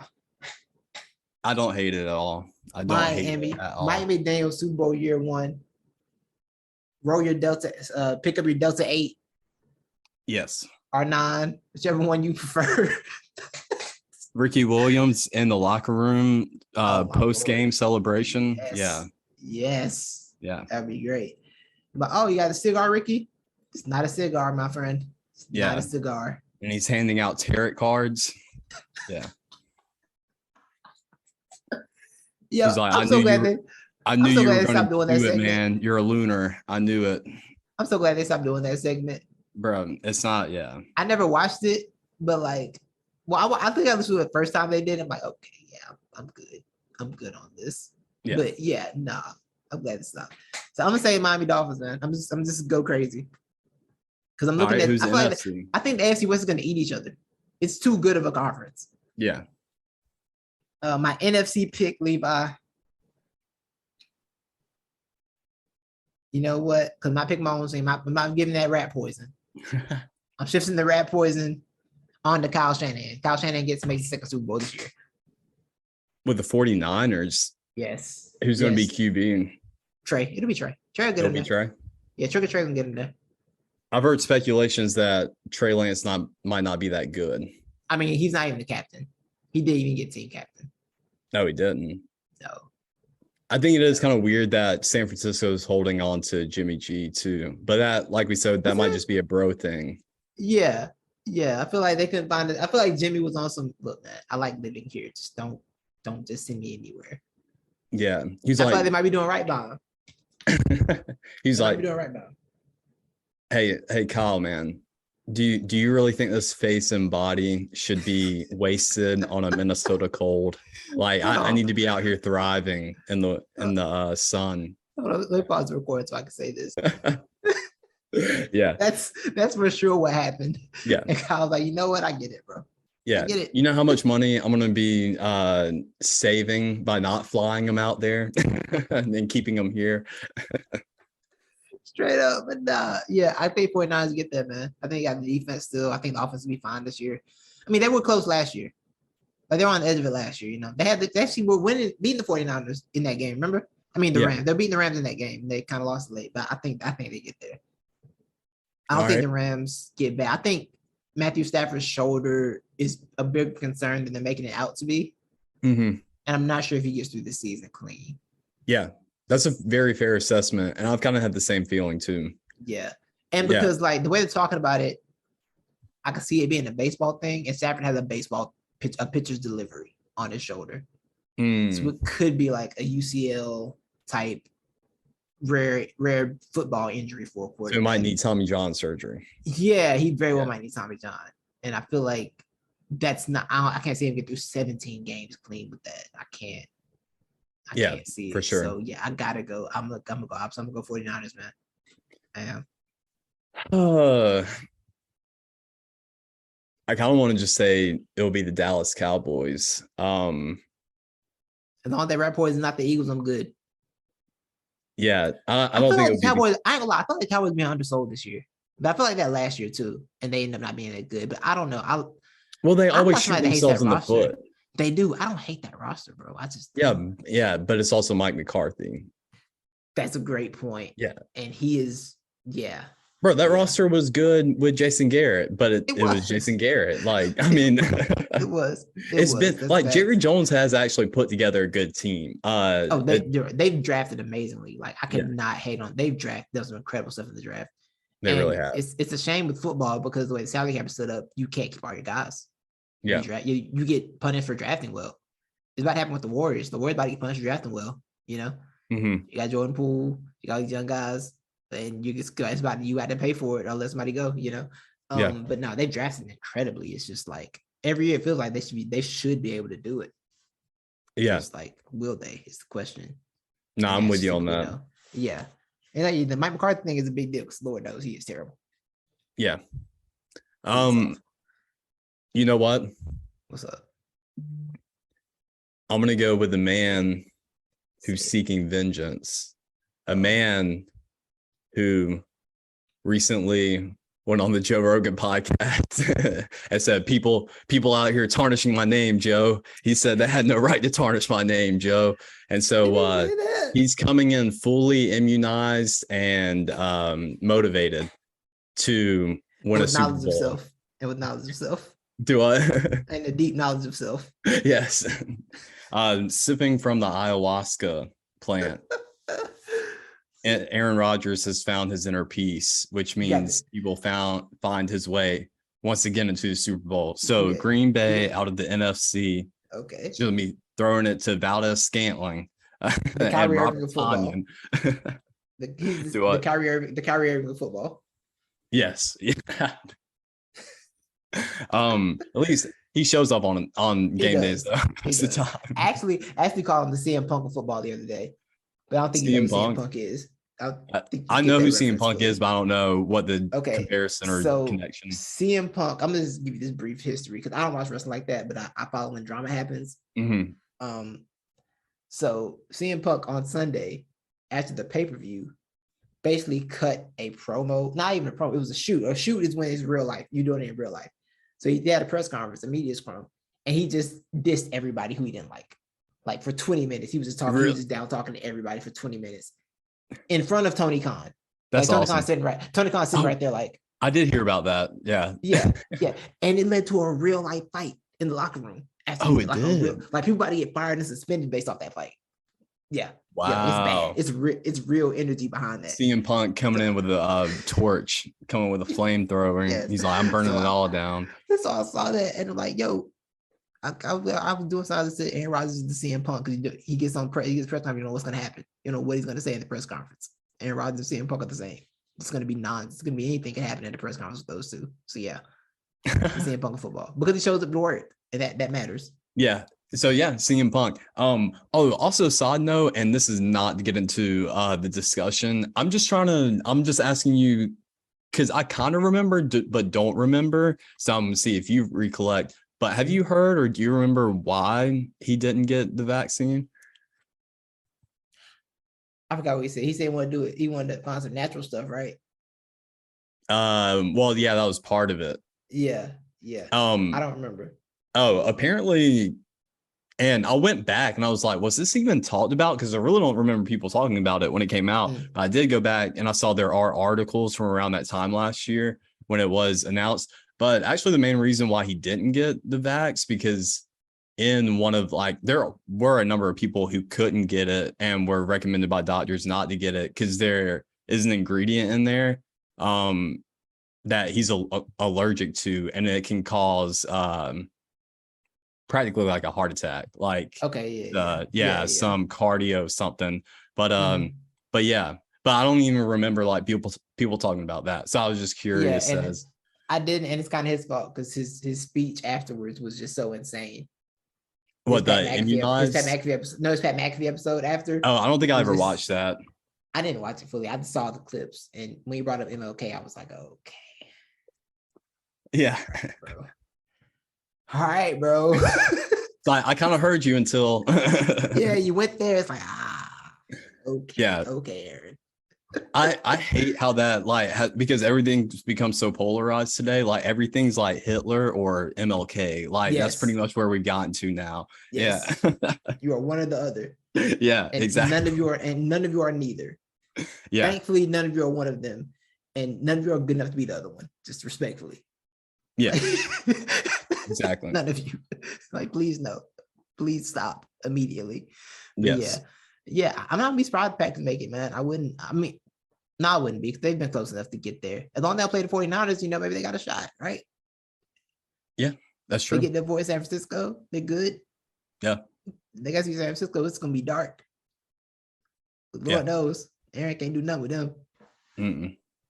But I mean, I do expect on San Francisco that. kick, if Trey Lance is bad, what we doing with the 49ers?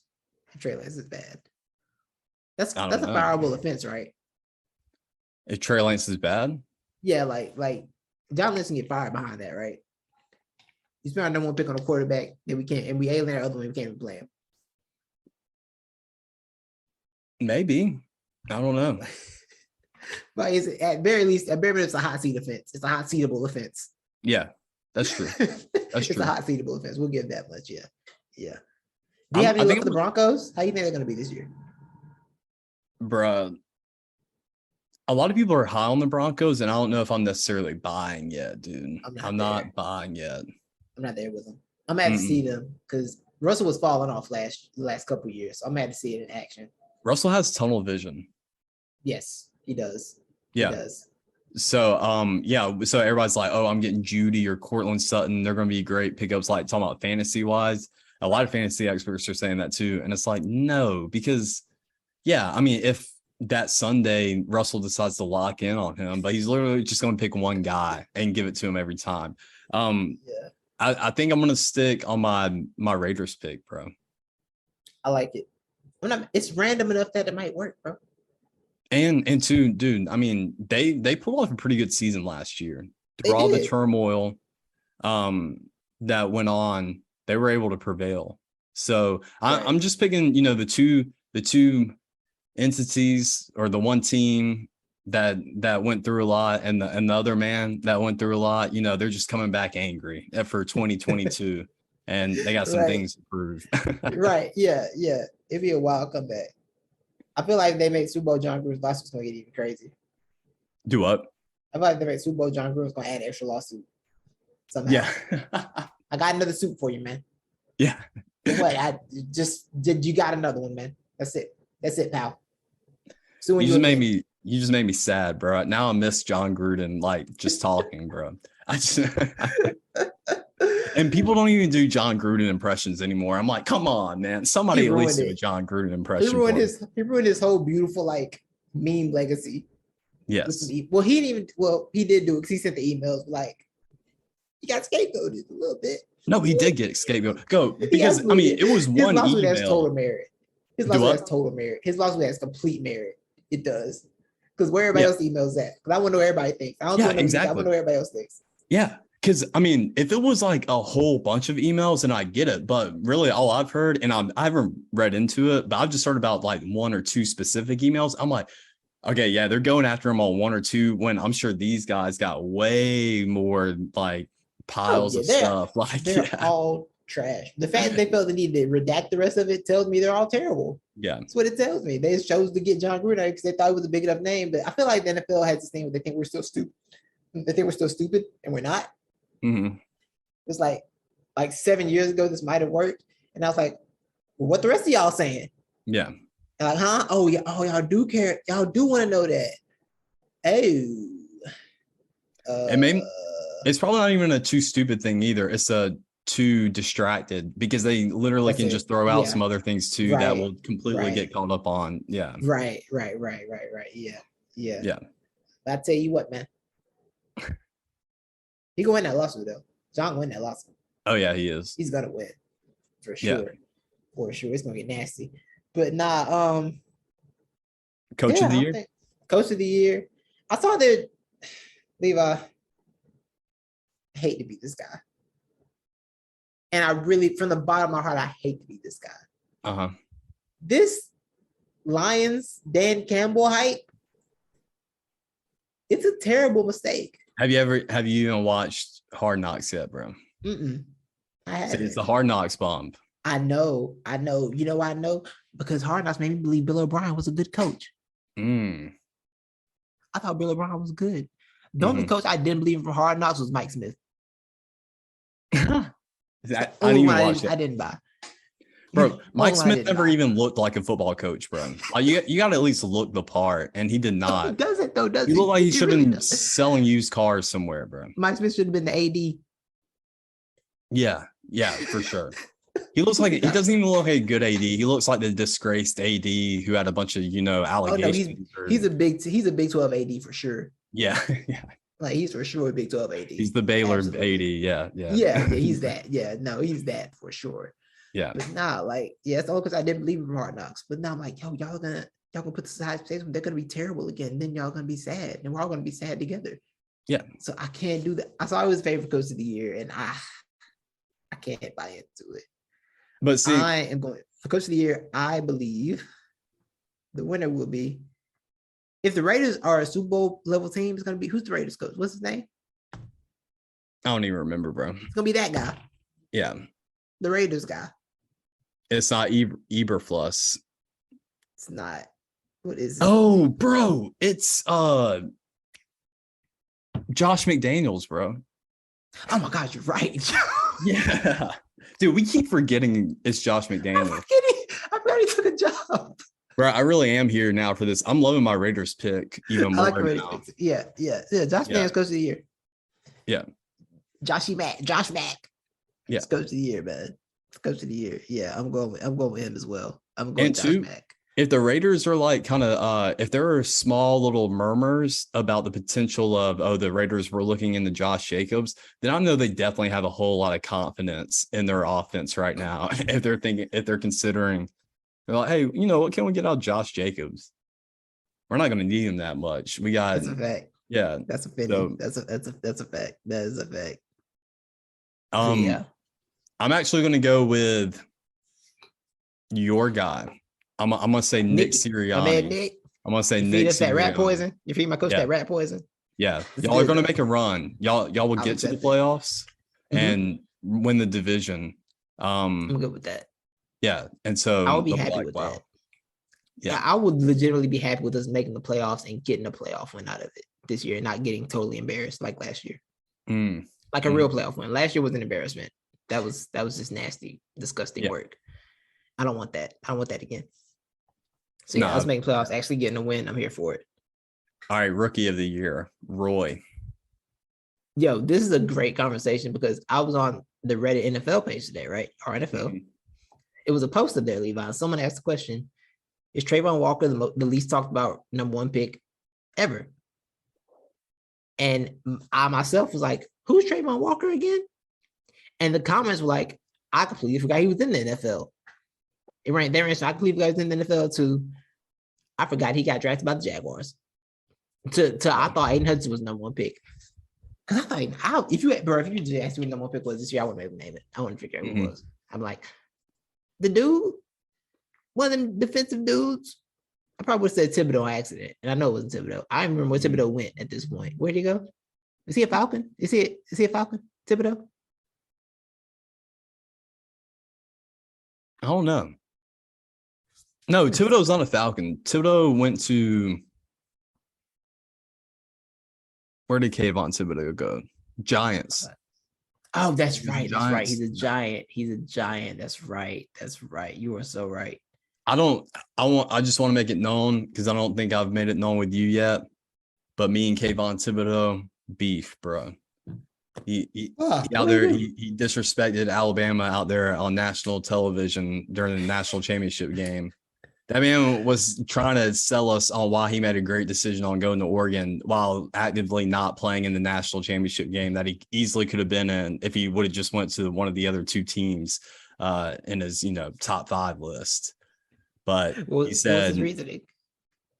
he said, schools from the South are dumb and it's more important to get a smart education from a Western Coast school. He literally said that, bro. He literally called Southern educated people dumb. And then said, I want to, people respect a degree from a West Coast institution like Oregon. And then he started using words that aren't even real words, like trying to prove his point. So it didn't make him sound smart at all. I can't remember what the word he was using because he was making a word too long. And it was like, that's not a real word, bro. It's like, oh man, I have to find this now because that's amazing. Yeah. Okay, here we go. January 2022. I already hate the stigmatism of football players being stigmatism. That was it. That's a word, though. That's a word. Stigmatism? Stigmatism is for sure a word. Bro, you have astigmatism with your eyes, and then you have stigma. Oh, you're right. Oh, he used the word wrong. What you saying? Okay. Yeah, I'm looking it up to see. Yeah, no, I think. No, actually, right, according to Collins Dictionary, it is a word. It's definitely a word. It's just, I don't know if he used it in the right form this time. Because, yeah, Merriam-Webster only says that stigmatism is the condition of an optical, it's an eye thing, basically. Yeah, it's an eye thing. Yeah, so he wasn't using it right. He wasn't using it right. Yeah, stigma. It's a word he used it poorly. Yeah, okay, yeah. That's hilarious. But I mean, it's really funny because I get it. I mean, I would say something like that too, but you're using that as you're actively calling somebody else dumb or something else dumb. Like you can't do that. Nah, using the wrong word is terrible. Yeah. It's the wrong word is terrible. It's like when I heard this dude say he called himself smart, and then he said the word monetize instead of monetize, like in the next sentence. Really? I'm like, oh nah, you just played yourself. You played yourself badly. Yeah. Yeah. That's funny. It is. Yeah. No, that's crazy. My man misused stigmatism. That's hilarious. So Trayvon Walker. Yeah, Trayvon Walker's number 1 pick. He's number 1 pick. How about that? So is it your Roy? No. I'm gonna go with Aiden. I think I'll give it to Aiden. I feel like somebody from Detroit's gonna win something this year. So I'm gonna give Aiden Hudson Rookie of the Year. Yeah. Or I don't want him to win it. Yeah. Do what? Or Jameson Williams. Is he going to be back the whole season? I thought he was. He's not. Is he still working? Because I don't know. ACL injuries be so different now. Yeah, ACL injuries be so different. Well, he's been injured. Yeah. Yeah. We'll see.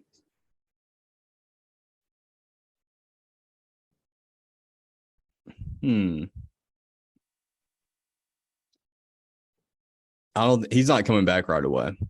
Okay. It doesn't say when they. Yeah, I don't see a timeline, but he'll be back, but they're not rushing it. I'm going to go Aiden Hudson then. I'm going to go Aiden Hutchinson. Yeah, I'm going to go Aiden Hudson. So JJ Watt Jr. Yes. Yes. That guy. Let's see. That guy. It's so weird when the rookies are like all defenders in the top picks. Yeah. Like all defenders and wide receivers. It gets really weird. I'm going to go with.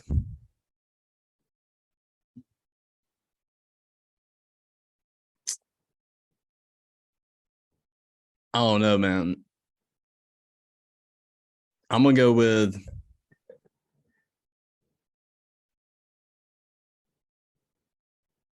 I don't like any of these. I'm going down the list to refresh my memory. It's a really weird. There's no sexy pick. It's like I guess. It's all I guess. So I was going Aiden, like whatever, Aiden. Yeah, dude, I don't know. I'm going to go with, bro, I'm just going to be a homer. I'll say, hey, Drake London's going to win it. Even though he's questionable for week 1. I'm gonna say Drake London just for you, honestly. Yeah, which I mean, there's a good possibility. I don't know. They're not even sure he's going to play week 1. I guess it's going to be how long he's out. But yeah, I think he has the most potential because he's going to be used the most because a lot of these guys were skill guys that were picked, but they're just stacked on the teams that already have, go-to wide receivers or running backs. Right. Yeah. Yeah. But Drake London is one of the ones who's drafted to be the one wide receiver. Yeah. Yeah, it makes sense. That makes sense. What do we got? MVP? Yeah, we got MVP and comeback player of the year. Okay. MVP. No, we do because this will comeback player of the year. Who got hurt last year and needs to come back? Well, I got two. Okay, talk to me. There may be three. I can't remember, but I've had two that I'm sticking with. Number one, Marcus Mariota for the Falcons. Number two, Julio Jones with the Tampa Bay Bucks. Wow. Yeah. Wow. I'm going with neither of those guys. Okay. You know what? Depending on when he comes back, Odell Beckham. Yeah. Where do you think he's going to go? Whoever is Super Bowl favorite. Yeah, exactly. How long is he going to wait? That's what I really want to know. Yeah. I heard December. I thought he's coming back before December. I don't think he's going to wait till December. I think he's coming back before December. It's hard to get back in the game shape if you're coming back in December. I'll be back in October. Yeah. Come cook for somebody. I think he'll eventually just go with the Rams. I think so too. The parents still got a locker for him. They do. Locker for him. Yeah, they're keeping it open for him. I ain't gonna lie. I feel like the Bengals should be glad that he got hurt because Lord knows they would have died in that Super Bowl the way it was looking. He was gonna get them out of there by himself, solo. Yeah. It was gonna be a one-man show. He jokingly tweeted that he'll go to whoever wins tomorrow night between the Rams, and the Bills. Yeah. Oh, the Rams and the Bills. Yeah. Yo, him and Buffalo be kind of nasty. I ain't gonna lie. It would be, but I mean, I know you can play in cold weather, but being in the shape that I don't know, that's just hard on your body, bro. Yeah, I would have done that. You don't go straight in the cold weather. LA feels much better. Yeah.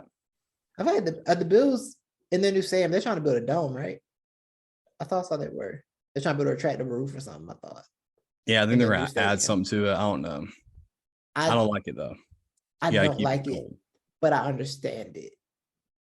But I don't like it either. No. I like the different change. I like changing the environment in football. I think it adds something to the game.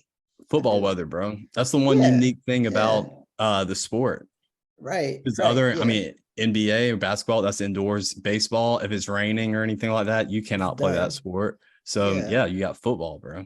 Yeah, I don't mind it, man. I think football would be better if teams built their teams around their weather, their playoff weather. Yeah. I think football always was more fun. Like you go up to a cold weather team, you know you're gonna have to deal with a hard-nosed running team. Yeah. It'd be lit if people did that. It'd be so lit. That was one of the pros when they were trying to gather any type of pro they could for Josh Allen when he got drafted by the Bills. And they're like, hey, he's from Wyoming. So he's used to cold weather. And they're like, hey, there we go. Exactly. But yeah, my dark horse will come back later. You ready for this? Yeah. This will be bad for me personally, considering the division they're in. But Carson Wentz. Carson Wentz isn't even going to end the year as the starter for the Commanders. You think Heineke's taking his job back? Do what? You think Heineke's taking his job back? Yeah. No, I mean, I would rather see Heineke out there, honestly, because they're like polar opposites. You know, Carson's super conservative, but yet somehow finds a way to turn the ball over any way he can. But so it's like go with the conservative dude that's still going to turn it over, or go with Carson is a conservative with a very aggressive tax plan on the rich. Yeah. That's Carson Wentz. And Heineke's very liberal with the ball. Yes, he is. He wants, but a ball for everyone. Everyone should get a ball. Everyone gets one. Everyone gets one for sure. Yeah, it's insane. It's truly insane. MVP. Are you going to stick with Josh Allen? That's been your previous picks. I am. I'm going to stick with Josh. I think Josh is MVP this year. Yeah, I think they feel like giving it to Josh, and if he comes out and cooks, they're going to give it to Josh. I feel like the media's sick of Aaron Rodgers and his nonsense. Not going to give it to him. Oh, yeah. That's not happening. That's not happening. He's That man can put up record numbers this year. I don't think that's happening. I'm sticking with my Lamar Jackson pick. I'm mad at it. I'm not mad at it. Because Lord knows he got to do so much and be good this year. Again. I mean, and that man's playing for a contract. He is doing that too. Because he said not negotiating during the season. Yeah. He said not negotiating during the season. So yeah. Shout out to Jimmy Haslam for sabotaging his own division. He was playing 4D chess. Yeah. And played 4D chess for sure. Yeah. So to that. But yeah, those are our picks. We have to write those down and make a graphic out of them. Well, I'm gonna do that. I said I know how to do any of that stuff, and it's just you. I've had all intentions of doing that, so don't worry. Okay. Well, wait, so who was your Super Bowl matchup again? I forgot. It was 49ers. Was it 49ers Raiders? Yep. Yeah, 49ers Raiders. Wait, Raiders? No, I didn't have the Raiders. You had the Raiders. What I had the Raiders. You had Bills. I did have the Bills? Wait, no, you said shouldn't go with yeah, I can't trust the Bills. Hold on. Let me pull it up again. Watch me pull it up and say a different team than I said. Yeah, I know. Just because. Let me pull it up again. Dolphins. Yeah, 49ers Dolphins. Yeah. Master versus protege, huh?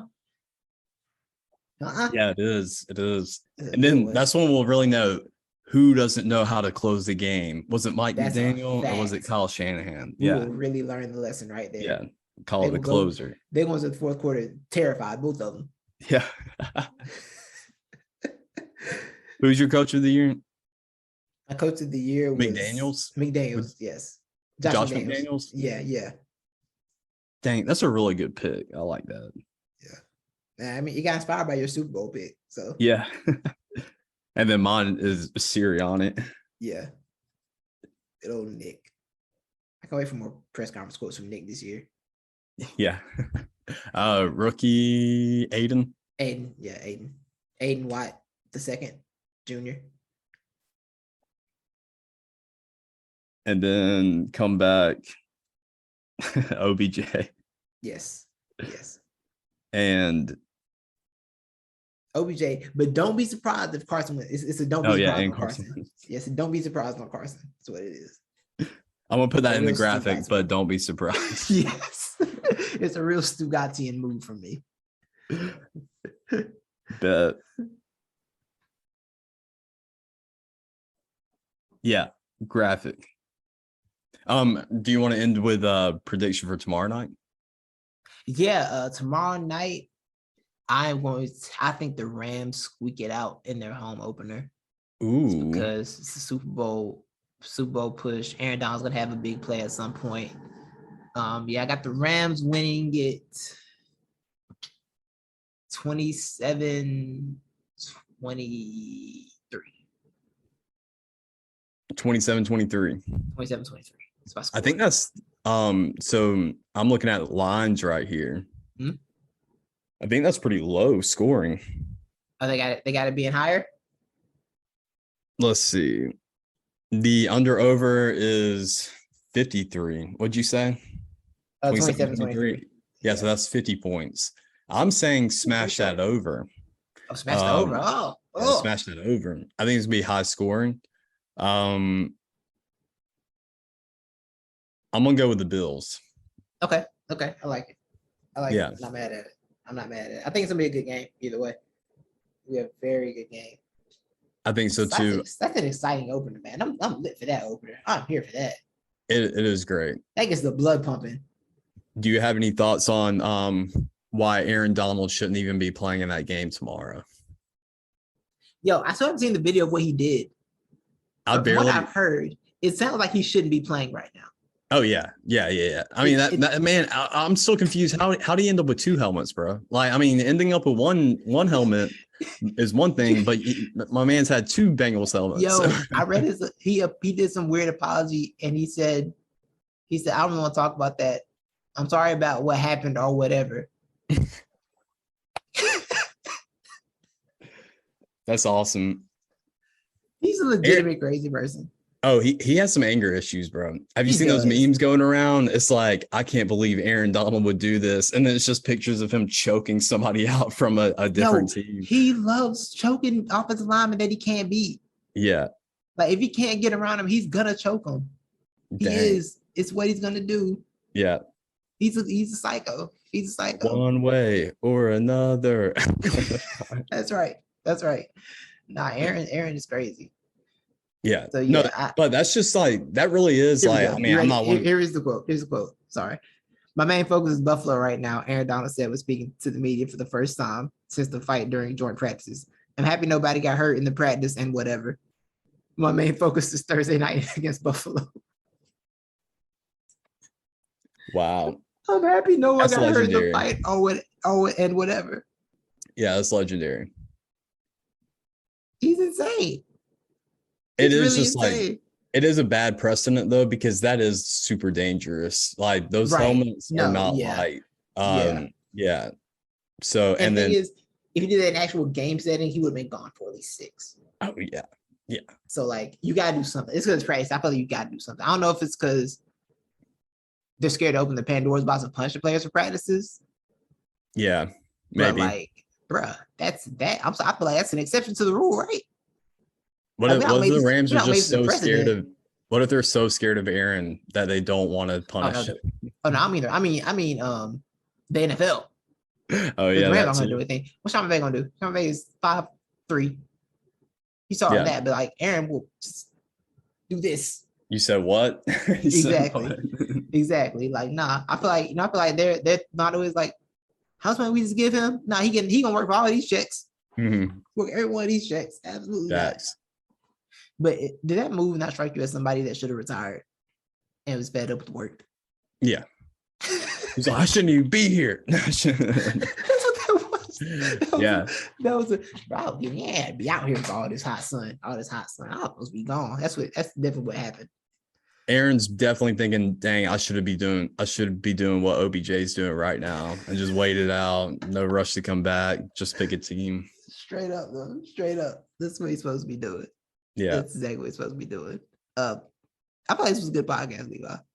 Oh, I think it was too. I think we enjoyed ourselves. This is good. It's always a great podcast when you already know you're not gonna have to do any or a bunch of editing on it. Fact. That's how you know you're confident. You gotta do one little splice job and that's it. Yeah. And then maybe cut out a part where we were looking something up and that's it. Yeah, that's it. This is beautiful. It's beautiful. Yeah. I feel like football season gets us in our groove when football season's around.